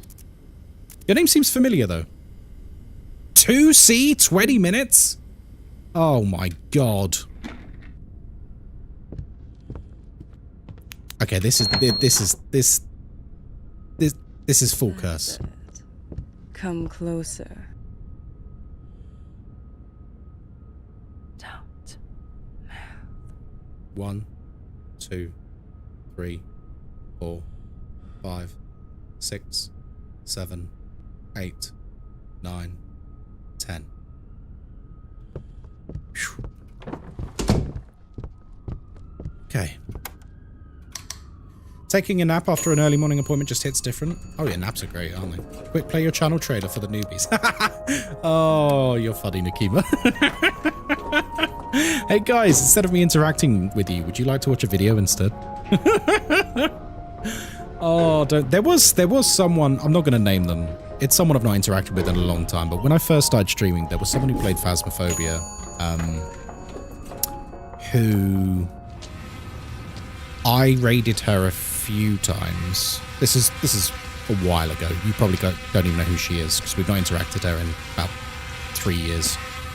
And every time, without fail, she would play like a 2.5 minute long video. And I used to hate it. I would never say it. I would never say it because it's rude.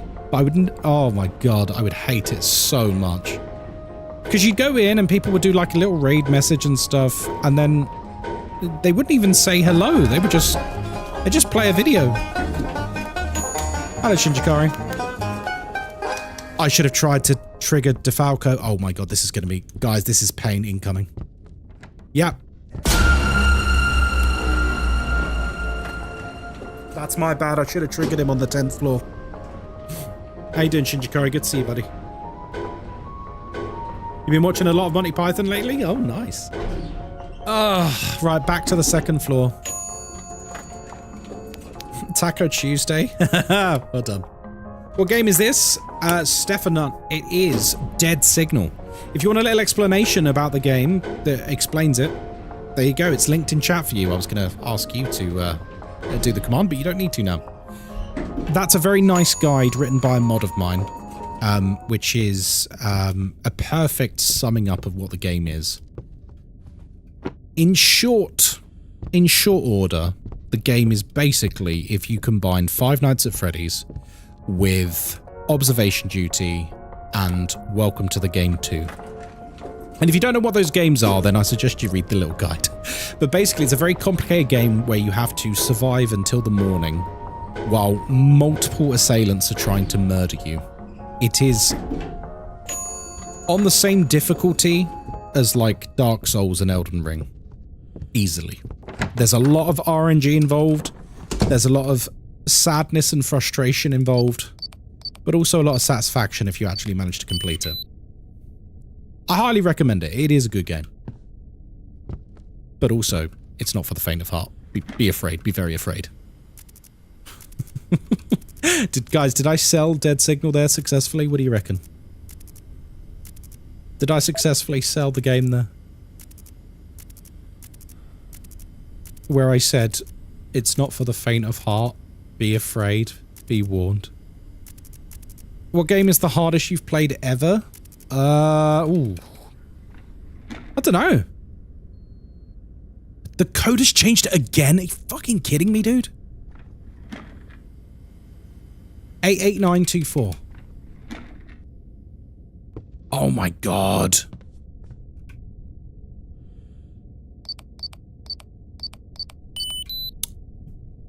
Do you know what game it might have been? Do you remember the campaign for StarCraft 2? I did the whole campaign on the hardest difficulty setting. And it was one of the hardest things I've ever done. It was absolutely disgustingly brutal.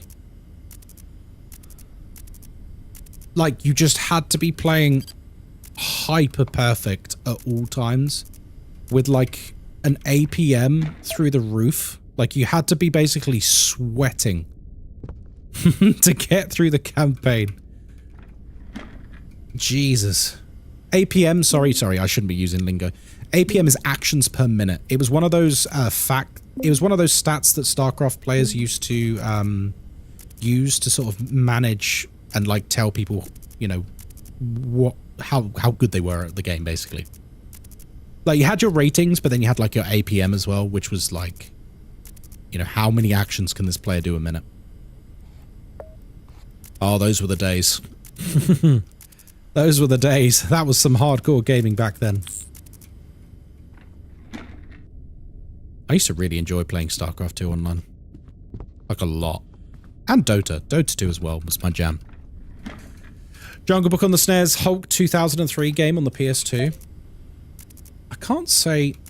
I played The Lion King. I can't say I played the Jungle Book, and I can't say I played the Hulk game. I've been replaying Wings of Liberty campaign these past couple of weeks, actually. It's so good. Like, for all their faults, Blizzard Entertainment do wonderful campaigns. And I think it's a real shame that we've not seen a story-based Blizzard game in a very, very long time. Because they didn't do it with Overwatch. Like, everyone thought Overwatch was going to have this, like, incredible story. And then it just didn't happen. Which was really annoying.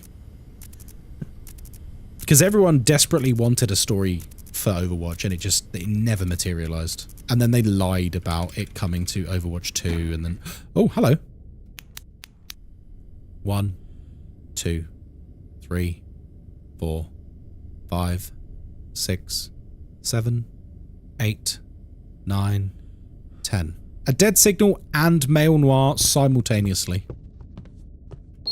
Because of course. Imagine Warcraft 4. It's not going to happen. I don't think Warcraft 4 will ever be made. Because WoW is such a cash cow. Why would you make Warcraft 4 when World of Warcraft still makes insane money? I miss proper Overwatch. Me too, Smashly. Don't get me wrong, Marvel Rivals is a really good game, and I'm happy it exists. But man, do I miss Overwatch 1. Like, when Overwatch 1 was at its peak, oh my god, that game slapped so hard. It was so good. And Overwatch 2, I don't know what the hell they were thinking there. Really enjoyed maining Junkrat. Nice. I used to play as Reinhardt or Roadhog. I was a tank player. I enjoyed playing tank player a lot. Warcraft 3 still alive? It is, yeah. Because of the Reforged, right? Although I bought Warcraft 3 Reforged on launch and then refunded it straight away because it was terrible at launch. They really dropped the ball there. It was something special. It really was. D.Va. I hated D.Va. I hated D.Va. She was so annoying. Because you'd finally get her killed and then she just runs away and gets another robot. They were just all really iconic characters and no one character was even remotely similar to another. The way they managed that was quite impressive, to have characters that unique on the same roster. Like, none of them were even remotely close in terms of how they played. Okay. No, that's true, Cool Liquid. Yeah, Warcraft 3 never really went away, did it? But then they destroyed the multiplayer, didn't they? By forcing everyone onto the new Battle.net servers, which banned mods and stuff like that. I can't remember everything they did, but they did some like really fucked up stuff with it that like pissed off the whole community. I feel like the AAA studios have been after mods for a while. And they've all finally figured out that they just need to stamp them out. Was there a guy peeking from behind the column in the garage? Let's find out. I don't see one. Maybe he was there or maybe he went. Another package? 9C? For fuck's sake. Thank you, Hound Dog. Oi, Hound Dog 94 Cheers for the new shoes. Another now package. I can run away from Ghostkai's terrible gameplay. Charlie 9. Nope. 9 Charlie.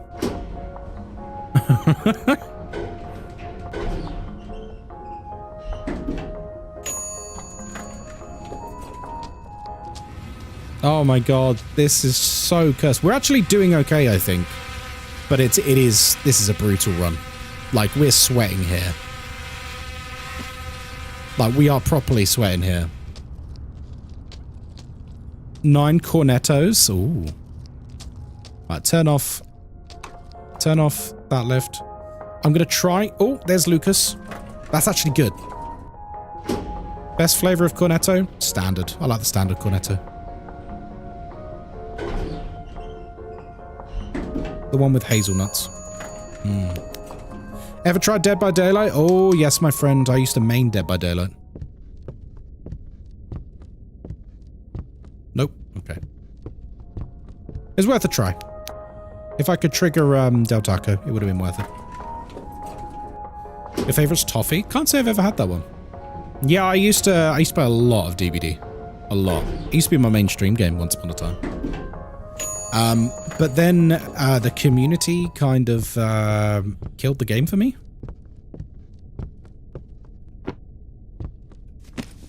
No, do you know what actually killed the game? I'll be real with you. Do you know what actually killed the game? The community was part of it, but the main reason I fell out of love with DBD was when they changed how matchmaking worked. Killed the game for me overnight. Because I used to be under the old matchmaking. Every season, which was basically every month, I would get rank 1 with Killer and Survivor every single month. 49814. Thank you for the community sub. 49814. Cheers to HoundDog94NL for the subs. Hey, Now thank you we for can the all fun. enjoy Hey, Ghostkai's let's go. epic fails together. Thank you for the sub. Where's Otaku? Hello there on YouTube. How you doing? Yeah, we're on YouTube and Twitch tonight, guys. Yeah, so with the old matchmaking, it was brutal and it was really hard to get rank 1 every month. But you would D-rank as well. So once you had rank 1, it was also hard to maintain that rank just in case, you know, you D-ranked. And the way the matchmaking worked is you would get matched with people like near your rank, essentially. I don't like this. I don't like this. I think he's there. I think he's there. No, he's not. Okay.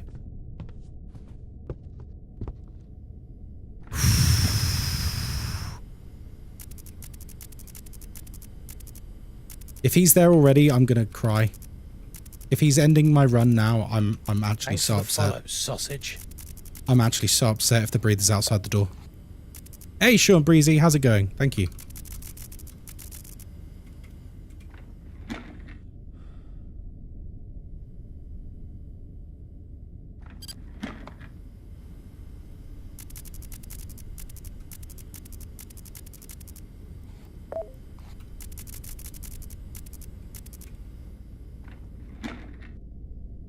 Okay.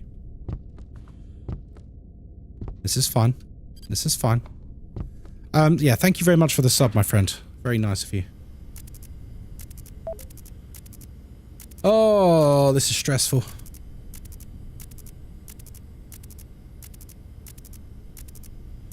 I'm alright? Yeah, I'm glad to hear that. Hope you're well. Yeah, I'm alright, mate.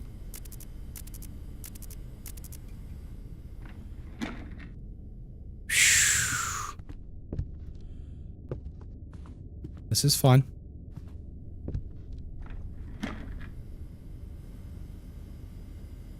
I might... Do you know what? I'm going to go and turn the light on. I don't like that.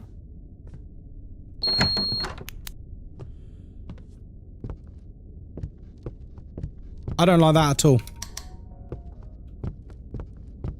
Hello, Slade. How you doing? Hope the games are going well today. They're going interesting. Shit. Oh my god. It's here. He's here.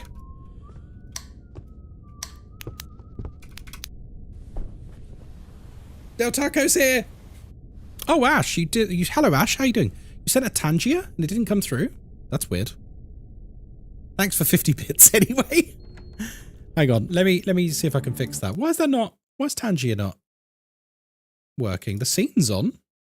Refresh cache. Okay, everyone, I need you to pretend that there was a Windows disconnect sound. No, wait, that's a different sound. It was when you were so tense, you just didn't hear it. Wait, really? So wait, so it did work? I just didn't hear it. Amazing. I'm absolutely wired in right now, Ash. I hope you do well, buddy. Okay. Okay, he's going to come in. So che sei qui. Non puoi nasconderti per sempre.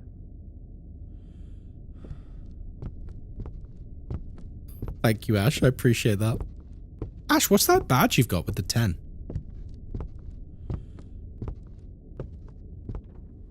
He's got already. Let's go.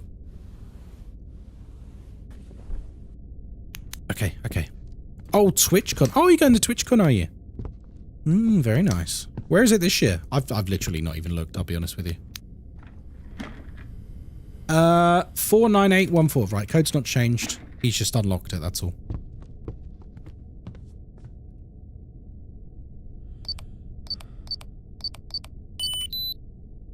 It's Rotterdam again? Oh, okay. Been here for a couple of years now. Oh, okay.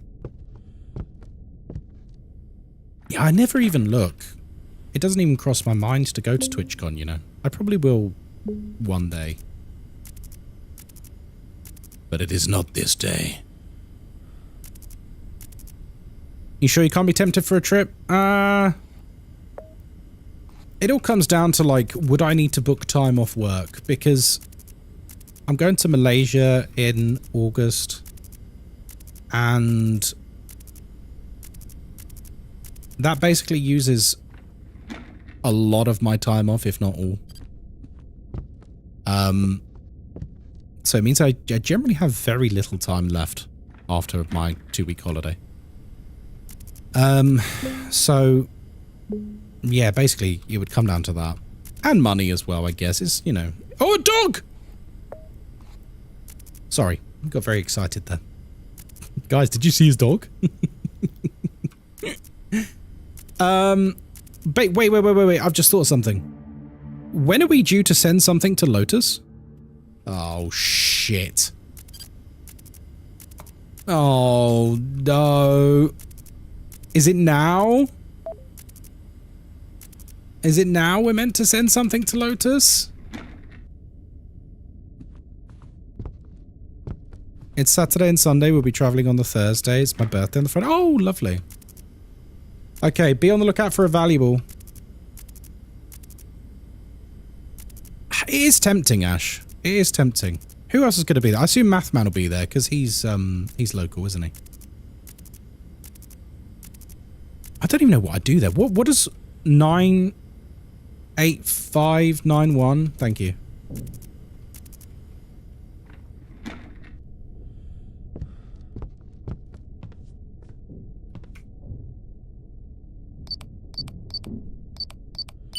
Okay.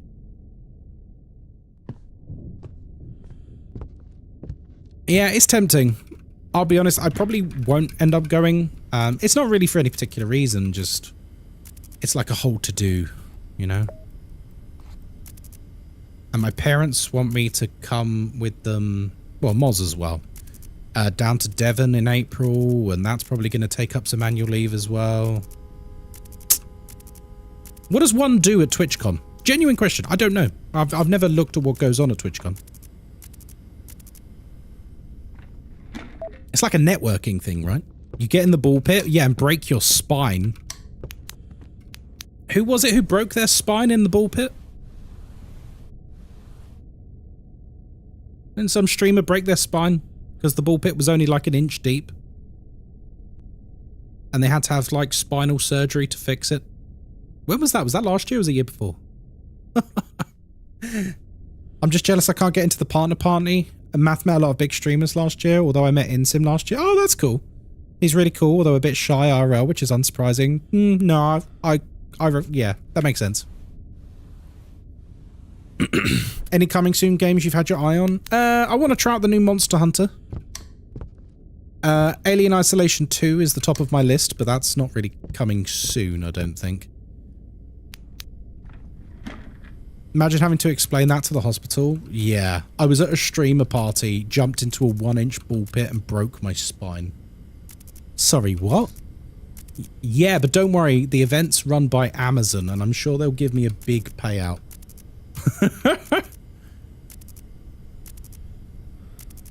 I'm sure they got a big payout.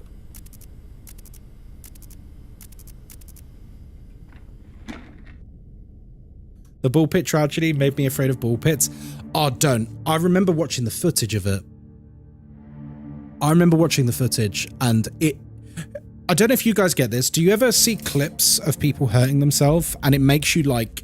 It makes like your bum clench and you're like, oh, no. I can't remember who the streamer was. I think they're quite a famous one. But they like jump in the ball pit and like you can just see the horror on their face immediately. And I had that like visceral reaction. There's two elements. There's the exhibition floor where there's lots of companies giving away swag and trying to get you on board with them. Game companies showing off new games, streamer food, streamer drinks, etc. Ah, yes. Nonsense. Then there's talks and panels where people can chat about various, not always streaming. And then there's lots of how to improve, but yeah, lots of networking. Oh, okay. Was a female streamer? Yeah, that's right. Yeah, it was. I don't remember who they were, but I remember watching it and just like I wanted to curl up into a ball. It looked excruciating. I've hurt my back before. I've put my back out and it was not an enjoyable experience. It was fucking awful. I couldn't move for like days, basically. I was like trapped in bed. And to actually like break your spine, Jesus Christ, like I can't even imagine the agony. Because like anyone who's injured their back, you'll know what I mean. If you ever injure your back, it is one of the most painful things. Like you just can't escape it. Every breath is agony. Every movement is agony. It's awful. It's absolutely horrendous. So, like, I cannot even imagine the pain she must have been in. Not just during the incident, but life is agony after that. Oh, yeah. I've broken my back before. It was a tiny fracture, but the pain was so bad. Oof. A big bag bathroom by trash. Wait, here? This one? Do you mean this one? I can't even see it. So we've paused at the right place, so I can actually ask Sock this. This is good. Big bathroom. Oh, yes. I know which one you mean. This one. Oh, it's gone. Shit. That's my bad.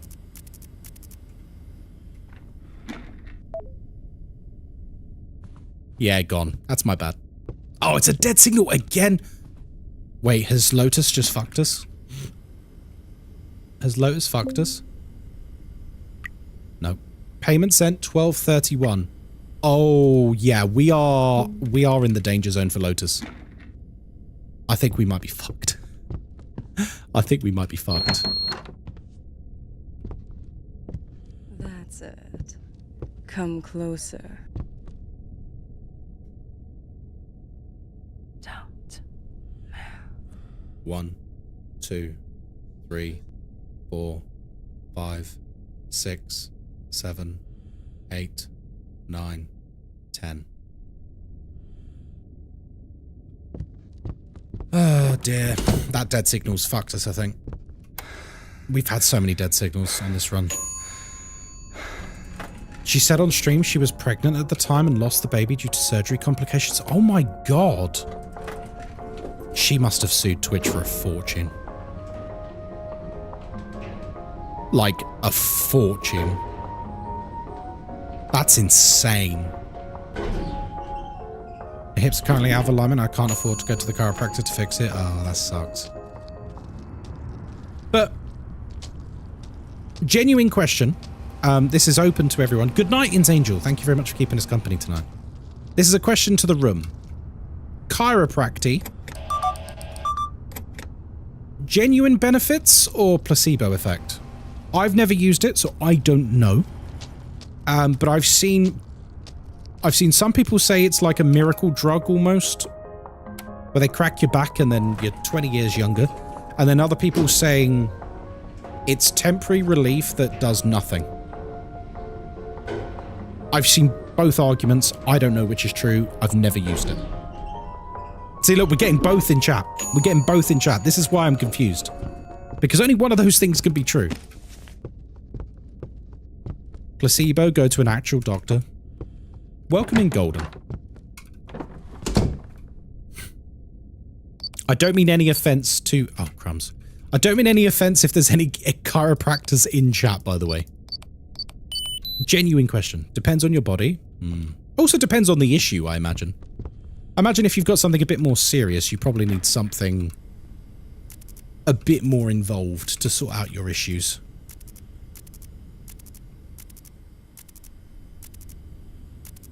Oh my god, oh my god, oh my god, oh my god, oh my god! There's an Amazon package!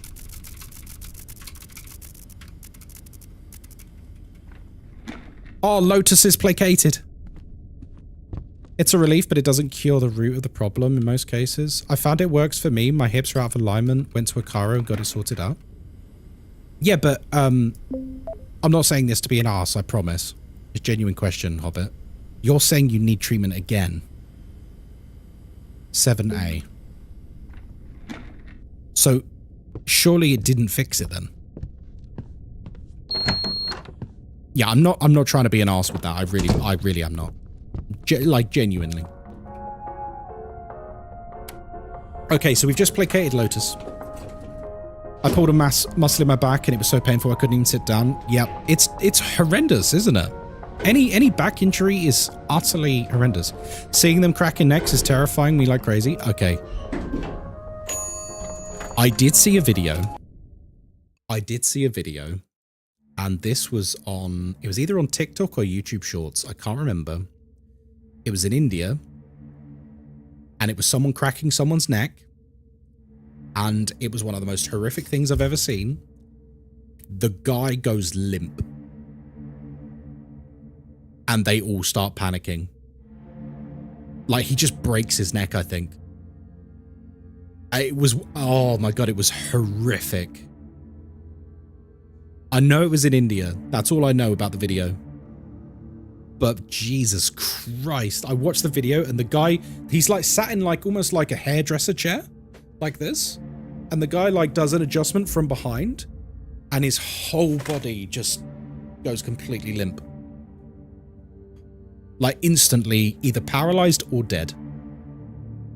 Oof. Oof. Fuck that.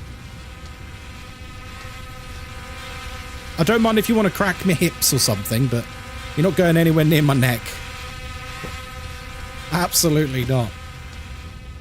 Happens because I'm not active enough. I'm lazy. My ankle also prevents me from being as active as I want to be. Oh, okay. The cracking stuff is stupid. Yeah, what does the cracking stuff actually do? Is the cracking stuff like actually...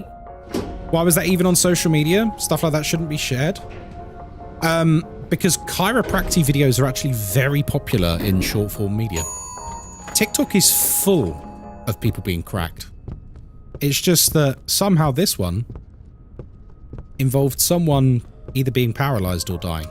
You can't actually tell what happened, but anyone who's ever seen something really bad happen to someone, you know how they just go properly limp instantly? It was like that. So, like, you know it's bad. Bad.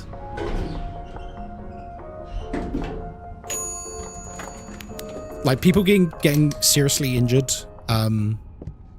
is not like in the movies, where, like, there's a big... Well, well! 1, 2, 3, 4, 5... 6, 7, 8, 9, 10. Whew.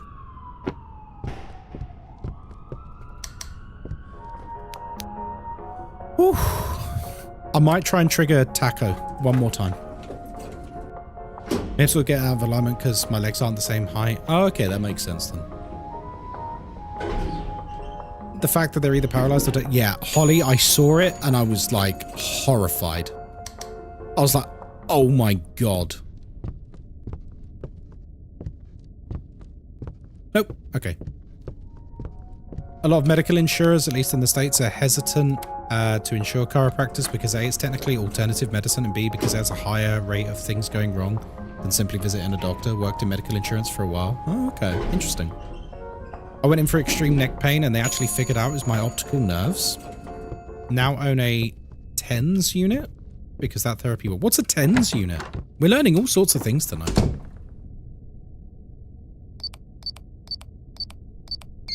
Oh, crumbs. Yeah, that chiropractic video. I think that's enough for me to like put me off it for life. 98902.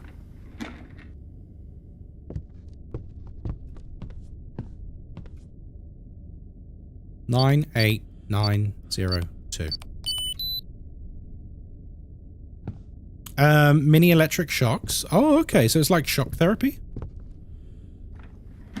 Interesting.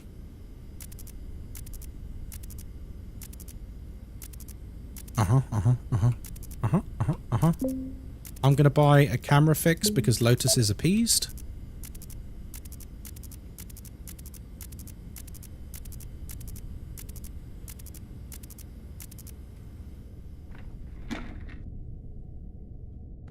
Okay. For a second, I thought I did a double take and there was a shadow there. It pulses your muscles. Oh, okay. Laptop. I'm just going to do a quick reset while we got this camera. Mm-hmm.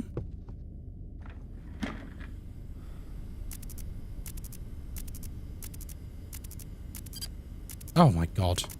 How many of these frickin' cameras are breaking tonight? We are getting so unlucky with cameras breaking.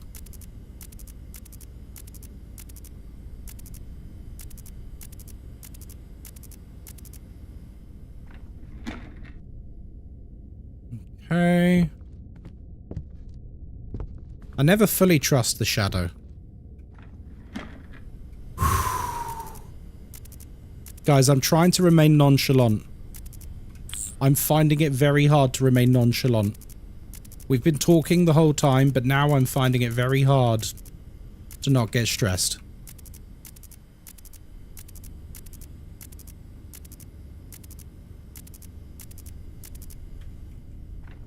Where are all the items? Oh, hello, Lucas. Where's all the items to report? Did you ever play The Darkness? Yeah, I love The Darkness. I played it when it first came out on the Xbox 360. Jackie Estacado. Great game. Darkness was awesome. I didn't really like the second game. I thought it was okay, but the first one is, yeah. I heard the Blood Angels actually suck. Guys, remind me to unmod Sock Demon after this. No.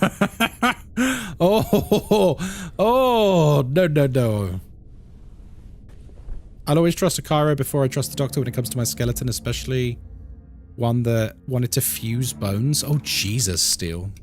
Okay, yeah, I understand then. Fair. Medical stuff is always, it's always interesting, isn't it? Because if you've ever had a bad doctor, I think it jades your whole perspective of doctors for the rest of your life. And I think that's really unfair, but it's also a very natural place to be in, isn't it? Body. Same with like dentists, nurses. Do you know what I mean? Like if you've ever had like a really bad experience, they completely skew your opinion of all of their profession. Like Steel there with a bad experience with a doctor.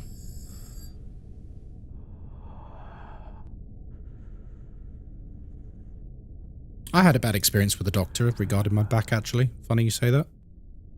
I told him that when I put my back out, I told him that the source of the pain was to the left of my spine, near the base.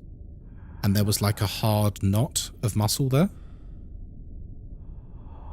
And instead of that, he just checked my spine and said, no, the spine feels all fine. I'm like, yeah, I know. I know. That's not where I said the issue is. And he just like completely ignored me. So I do get it. I do get it. I think it's the same with any profession. If you ever get like a bad experience with a professional that you like generally don't interact with much in like the course of your day-to-day lives. Oh, it's a dead signal. Great. See you later, Holly. Hello, Goblin Slayer. How you doing, mate? 57422.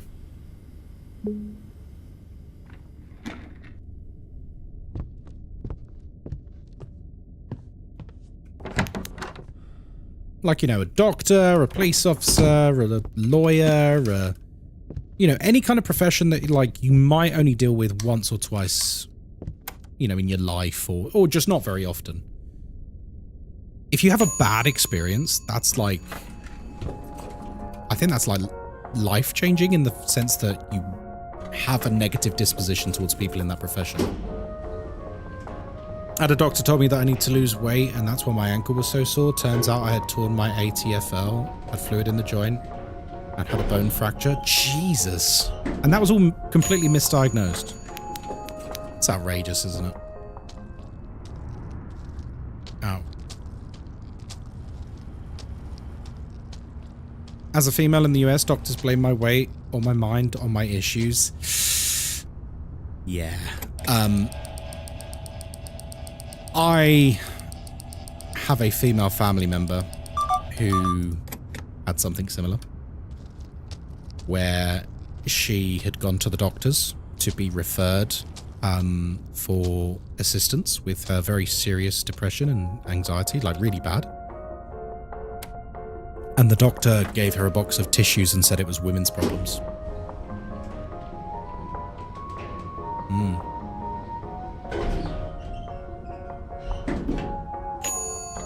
That's a true story.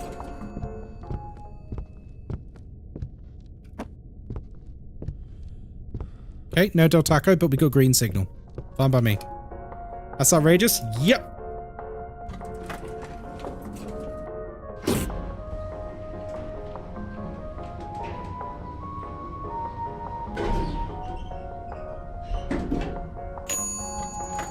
I go in with legit issues and just get told I have anxiety. My bones are noticeably fucked up in x-rays. So wait, they're blaming your broken bones on your anxiety? How does that work? Doctor, my x-rays, my bones are all fucked up. Yeah, it's just your anxiety. What?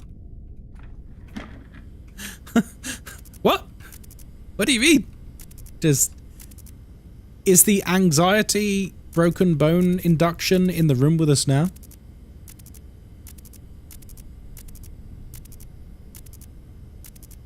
Oh, C4.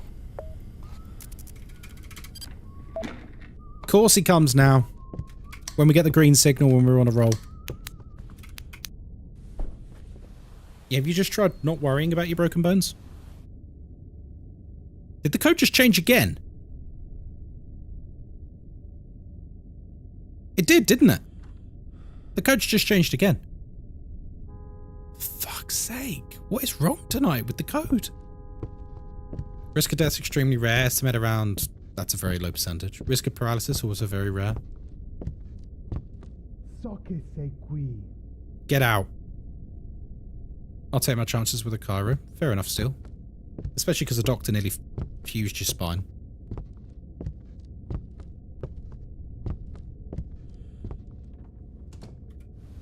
This might be one of the most amount of code changes we've had in a single run ever. This is getting silly. Like, this is actually getting silly. 86647.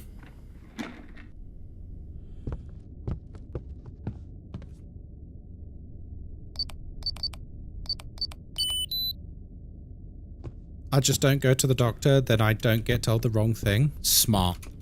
Smart. Insert meme. Oh, hello, breather. Insert meme of the black guy tapping his head. If you don't go to the doctor, you can't be misdiagnosed. I love that meme. It's such a classic meme, isn't it?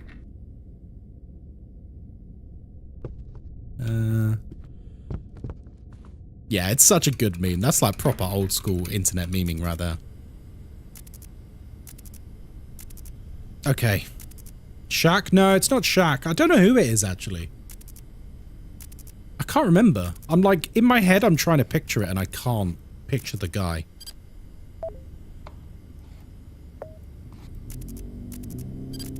Okay, this is tasty. This is tasty.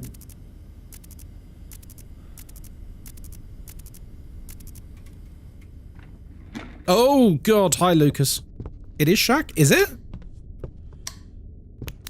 He's called Roll Safe, BBC Three comedian. There you go.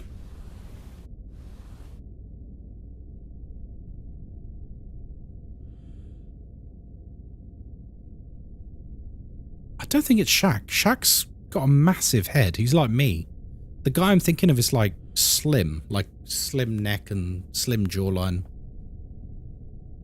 Roll Safe is right. Yeah, it is.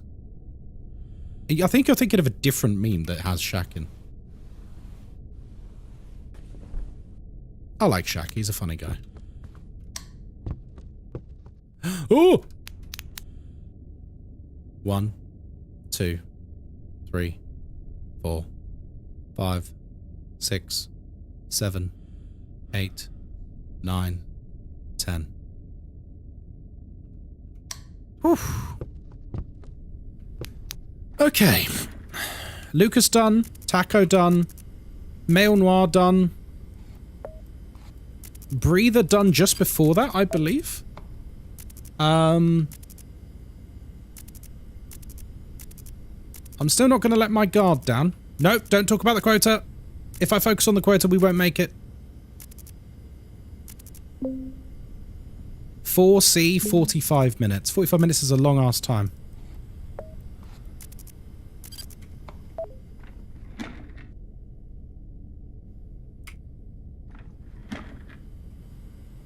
Okay. Done that one.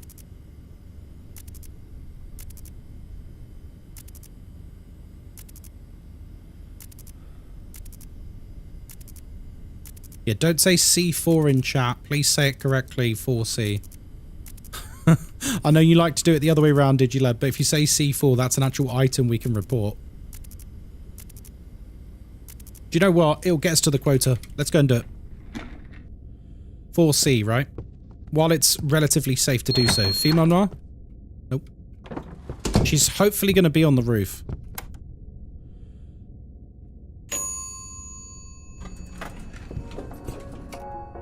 If she's on the roof, it's actually not too bad. We're going to have to do fast elevator, though, if we're going to make the quota time, I think.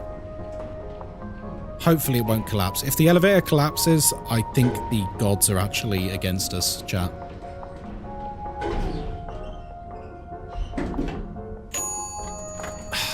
Hello. That's it. Come closer. Don't.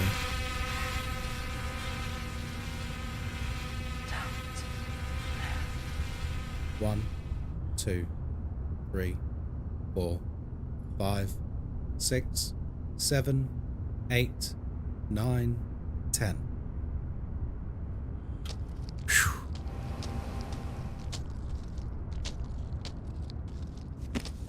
Okay. You're going to throw the female Noir off the roof in a minute? You will do no such thing. We love her. Everyone in chat will murder you if you murdered the female Noir.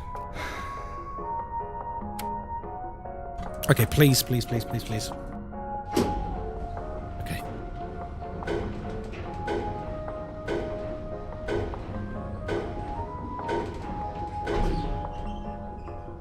Okay, everyone. I know we've been nonchalant.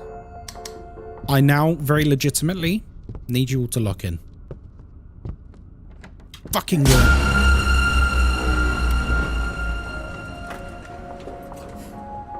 See, the cooldowns at this part of the night are halved. So even though we just had him, we got him again. Brutal, isn't it? This game is so difficult. I just need to pray that we still have green signal when we get back to the room. The code's probably changed by the time we get back.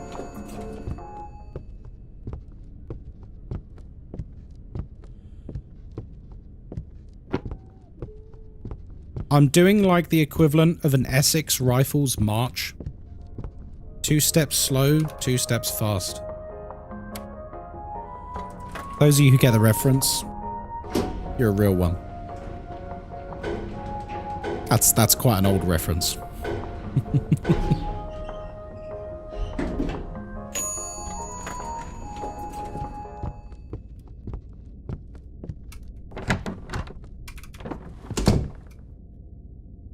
Eight, 6, 6, 4, 7. Yes, let's go. I thought that was going to change for sure. The luck we've been having tonight, I thought for certain that was going to have changed. Okay, we still got strong signal. Hack the laptop. Repair this bad boy. Remember, halved cooldowns on all the killers now, so we need to be on it. We're checking the room.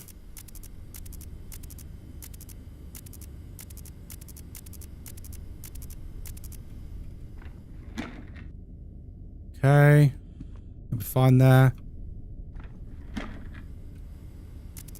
Please don't call out any items as well unless you're absolutely certain. We can't afford to make any mistakes at this point. We're at 4 a.m. The next 2 hours are going to be very, very difficult to get through. We only just scraped through the last hour, which is not generally a good position to be in. But we'll see. We're going to give it our damnedest.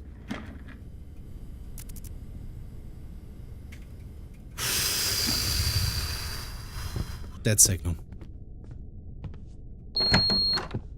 It's utterly brutal, isn't it? You finally get back at your computer. Dead signal. Damn, man.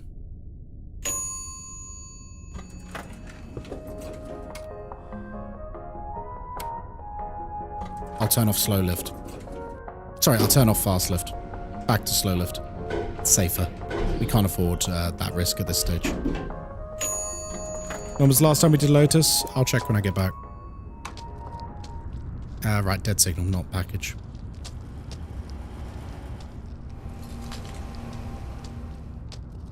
Salt and vinegar is the answer, Hobbit. But I'm not eating carbs at the moment, so the actual answer for me at the moment is none. I would never. Balsamic vinegar and sea salt? See, Cappy agrees. Jalapeno, personally. Very nice. Oh, there's Lucas. That's good for us. I'm really fond of spicy pickle from Miss Vicky's. I don't know what that is, but it sounds nice. Dill pickle when I lived in Canada. Salt and vinegar in the UK. Yeah, we like our salt and vinegar crisps here. Solid flavour. Cheese and onion. Ooh, very nice. I haven't had a bag of crisps in a bloody ages now.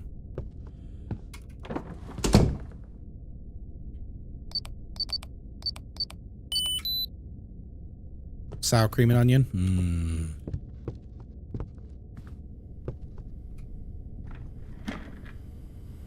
Okay. Back at it again.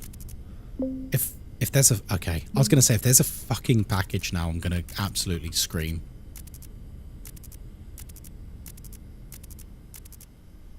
Come on. Come on, come on, come on.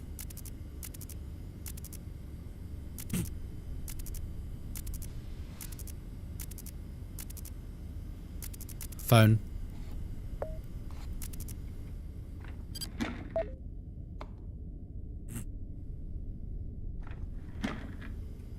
A kettle chip company. Oh, okay. So they're like kettle chips then. We got kettle chips here. They're nice.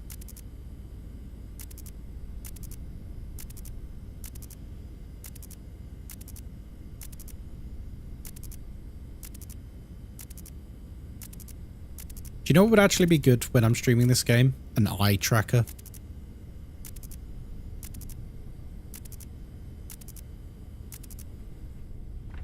Breather.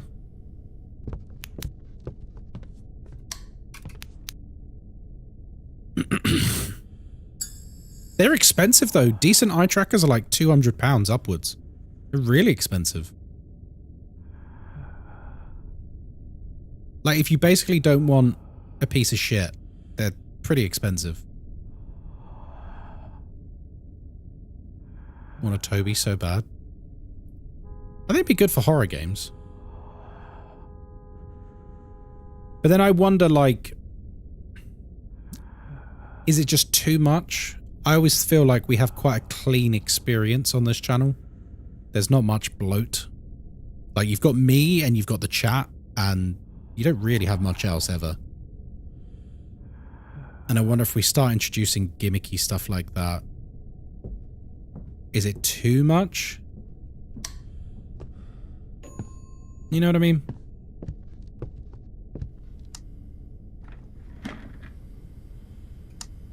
Same with stuff like heart rate monitors and stuff. Like it's a cool idea, but I feel like is it too much? Like, are people really interested? Because it's a hell of an investment for something that's essentially a gimmick, you know? Hand.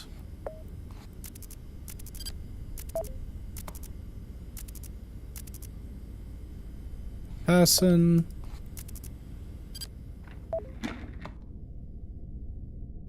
Have you thought about doing a stream where you use eye tracker software and watch sus-ish videos to Moz? See if you can survive being cool. Yes, the thought has occurred to me before, because it would be quite funny. But Moz generally doesn't really want to come on stream anymore if she can help it, which is totally fine. I mean, I could do it by myself, I guess, but it'd be a different vibe.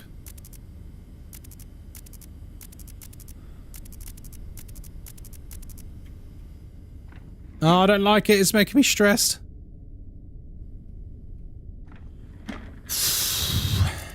God.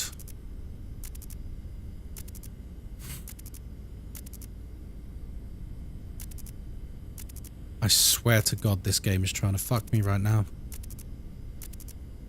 You give me a million dead signals and changed codes and packages and killers. Not giving me anything to bloody report.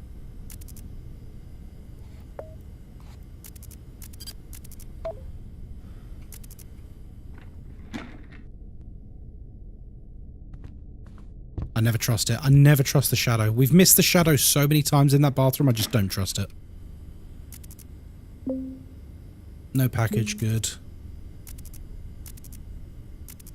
Hey Vimus, how you doing? I'm properly locked in right now, so please excuse me. 4:30 we're at. An hour and a half to go. We've got to get through this hour though.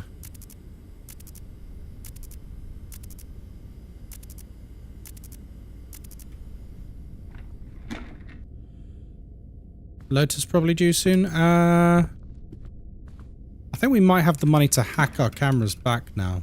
Yeah, we do. So I think we just ignore Lotus now for the rest of the game. And just focus on Quota. Because if we did get hacked and we could just hack ourselves back, that would cover us for the rest of the game now. So yeah, I think we just ignore Lotus now and we go all in. All in on Quota.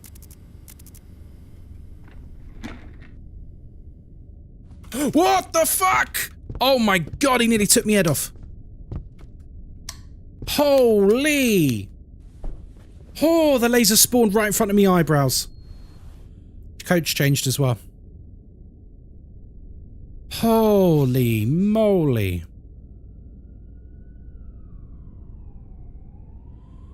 Moved your head in real life? I did. That was a bit tense, wasn't it?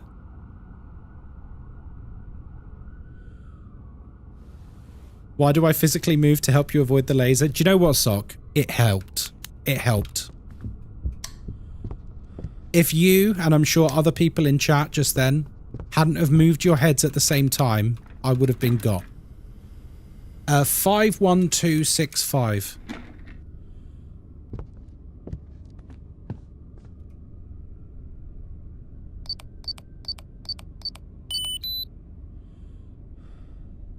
Okay.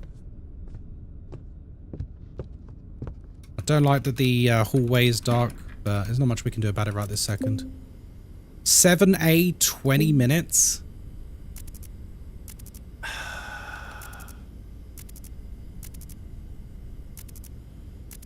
I really need at least one object before we go. We're not getting the quota otherwise.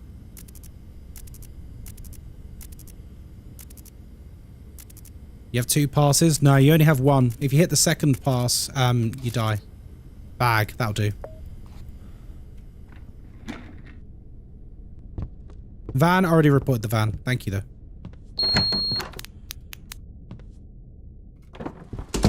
"7A.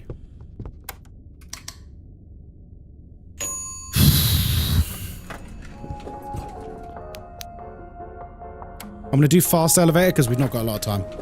It's only 7th floor, but we need to go fast. Female noir on roof? Probably.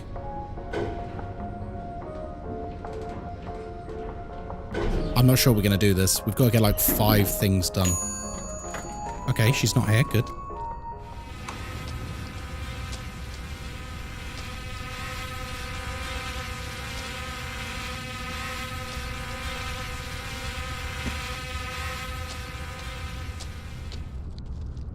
7A, right? 7A's good. Hopefully we can place the package, trigger Del Taco, and then get back.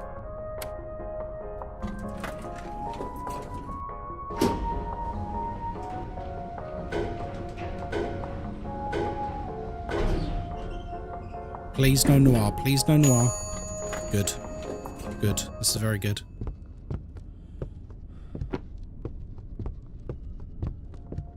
Okay, no taco. That's unfortunate.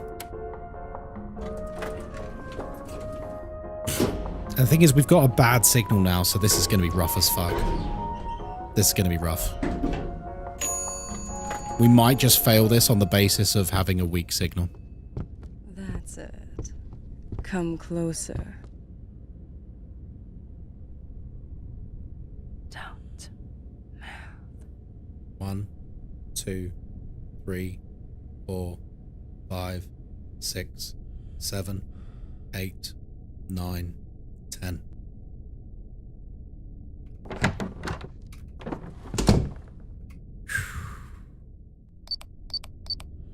No, damn it.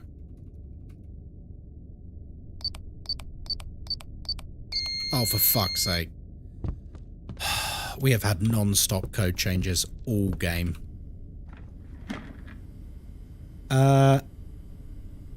82934.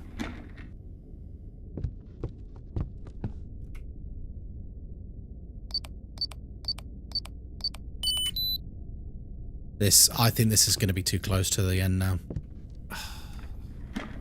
Oh, this is gutting. Yeah, we've got 7 minutes. 7 minutes to do 3 things. Come on, come on, come on, come on, come on. Even with a red signal, that's going to be pretty much impossible.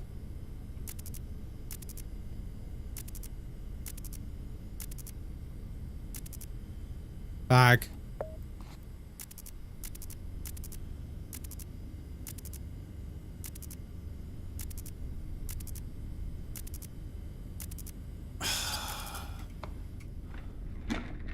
Things we can't afford to not check as well. Hey, Sunshine. Sunshine, I'm very stressed right now. We've got 4 minutes to get 2 items or it's game over at 5 AM. Oh, come on, come on. 3 minutes.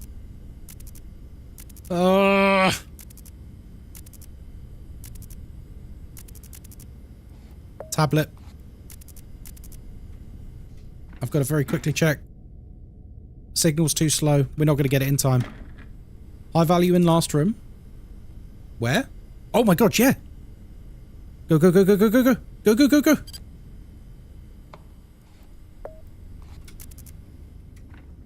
Oh my god, oh my god, oh my god. Please, please, please, please, please. We might just get this. No! I told you the red signal. Oh my god! We nearly freaking did it! That was the last hour we were going to be in as well. I'm not being funny. To get to 5 AM... Have you tried not dying? Thanks, Moz. To get to 5 AM with a run that cursed... I'm actually kind of happy about that. Like, a lot of bad stuff was happening on that run. We had more code changes than I've ever had before. I would say that's pretty good, all things considered. God damn it. Oh. It really shows you, like, if the game wants to screw with you, damn. I don't know what Kahoot Night is, Digilad. I've just seen your suggestion on the Discord. The gods weren't on our side? No. The last hour is impossible with 0 reports? Yeah, for sure. I can see that. Ah, man. I feel like I've just run a marathon. Like my mind is broken. I want you to know you got the last item at 3:59. No. Oh, on the previous hour? I didn't want to say anything at the time to stress you out. Oh my God. Oh God. I feel broken. It's such a strange game to play, especially Nightmare mode, because you're so locked in when you're playing this. It feels like you've done an exam.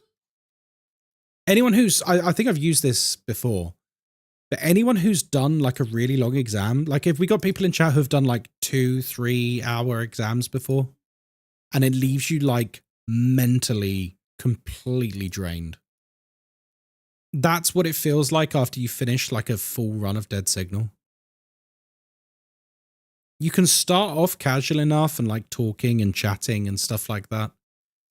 But then once you've actually lock in and it's taking every ounce of your concentration, like even like the muscles in your body, you're like on edge, you're like tense, you're like leaning forwards to like examine the screen as fast as you can. And oh my God, yeah.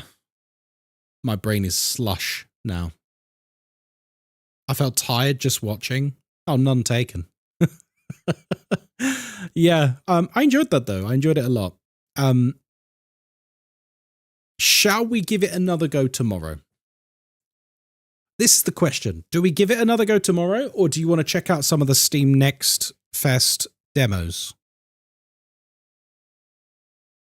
Yes, absolutely. Yes, yes, yes. Okay. Dead Signal is too intense, but Welcome to the Game 2 is just God level gaming. Yeah, but the main thing that fucks you up with Dead Signal is the RNG, right? Like, if the RNG gods don't favor you with Dead Signal, you're just not going to complete it. It's as simple as that. Like, you have to get lucky. I'll tell you what, let me check two things very quickly. I'll see if there's anything I must do tomorrow. Because I've got a couple of dare drops. That are only an hour long, but the deadline for them... Oh, shit. Okay, that one, the deadline is tomorrow. Like at 6:30 p.m. And that one is the day after. Okay. So... one of these... Okay, I'm just going to tell you. There's a demo on Steam at the moment called Game Stonk Simulator. If I don't stream it by 6:30 p.m. tomorrow, I miss out on the sponsorship money. So here's what I'm going to propose.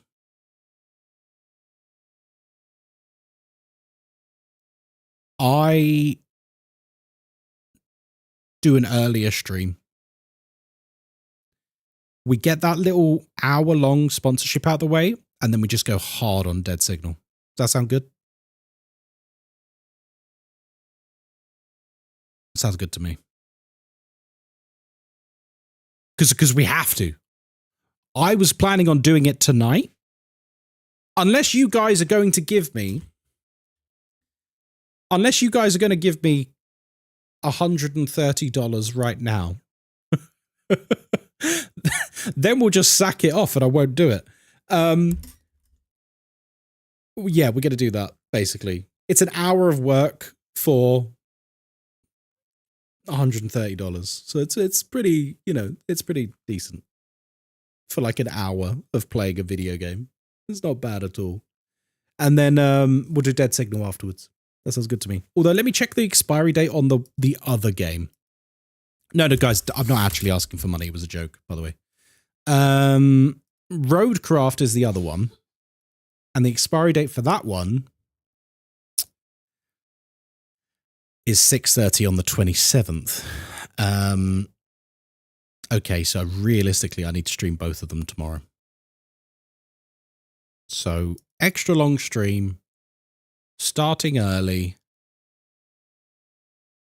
smash out the first demo, smash out the second demo, Dead Signal. Sounds good to me. You're already booked up? I'm a very busy person. I'm a very busy person, Tessosaurus. I have show rehearsals tomorrow evening, so I'm not fussed if we go late enough that I can watch. Oh no, what a shame. So yeah, I'll go on early tomorrow. So tomorrow I'm going to go on like probably about 2 hours earlier than normal. Just so you're aware. Whatever time is normal for you, I will be on 2 hours early. We're going to smash out the 2 demos, one after the other. Then Dead Signal, like a full Dead Signal stream. So a 5-hour stream. So 4 p.m. Nope, that's 2 hours earlier than 7 is 5, Digilad. We're in the same time zone. Will I be awake? Who knows? That's fine. Everyone just leave your computer on overnight tonight. Leave my channel up. And then you'll all be here lurking. All right, listen. Thank you very much for tonight. I've had a really fun stream tonight. I love streaming Dead Signal with you guys. I love that we just spend the whole time talking. Like, it's great. Huge Ghostkai viewer retention. Oh yeah, it's unreal. I love that we just talk the whole time and we're not even taking it that seriously, and yet we're kind of smashing it at the same time. Like, it's pretty awesome. Thank you very much for the backseating tonight. Everyone who was watching codes and looking for objects and all the rest of it, thank you very much for your support. It is very much a group effort to get through this game. It really is. So, thank you. Oh, by the way, before you go, everyone, without exception, everyone needs to go and see my latest video, which has Moz in, and it's some of my favorite moments from the channel over the last 4 years. Go and check out the video. This one is for you guys. I don't care what the general public think about it. That video is for the super spies. I'll see you later. Take care. Bye-bye.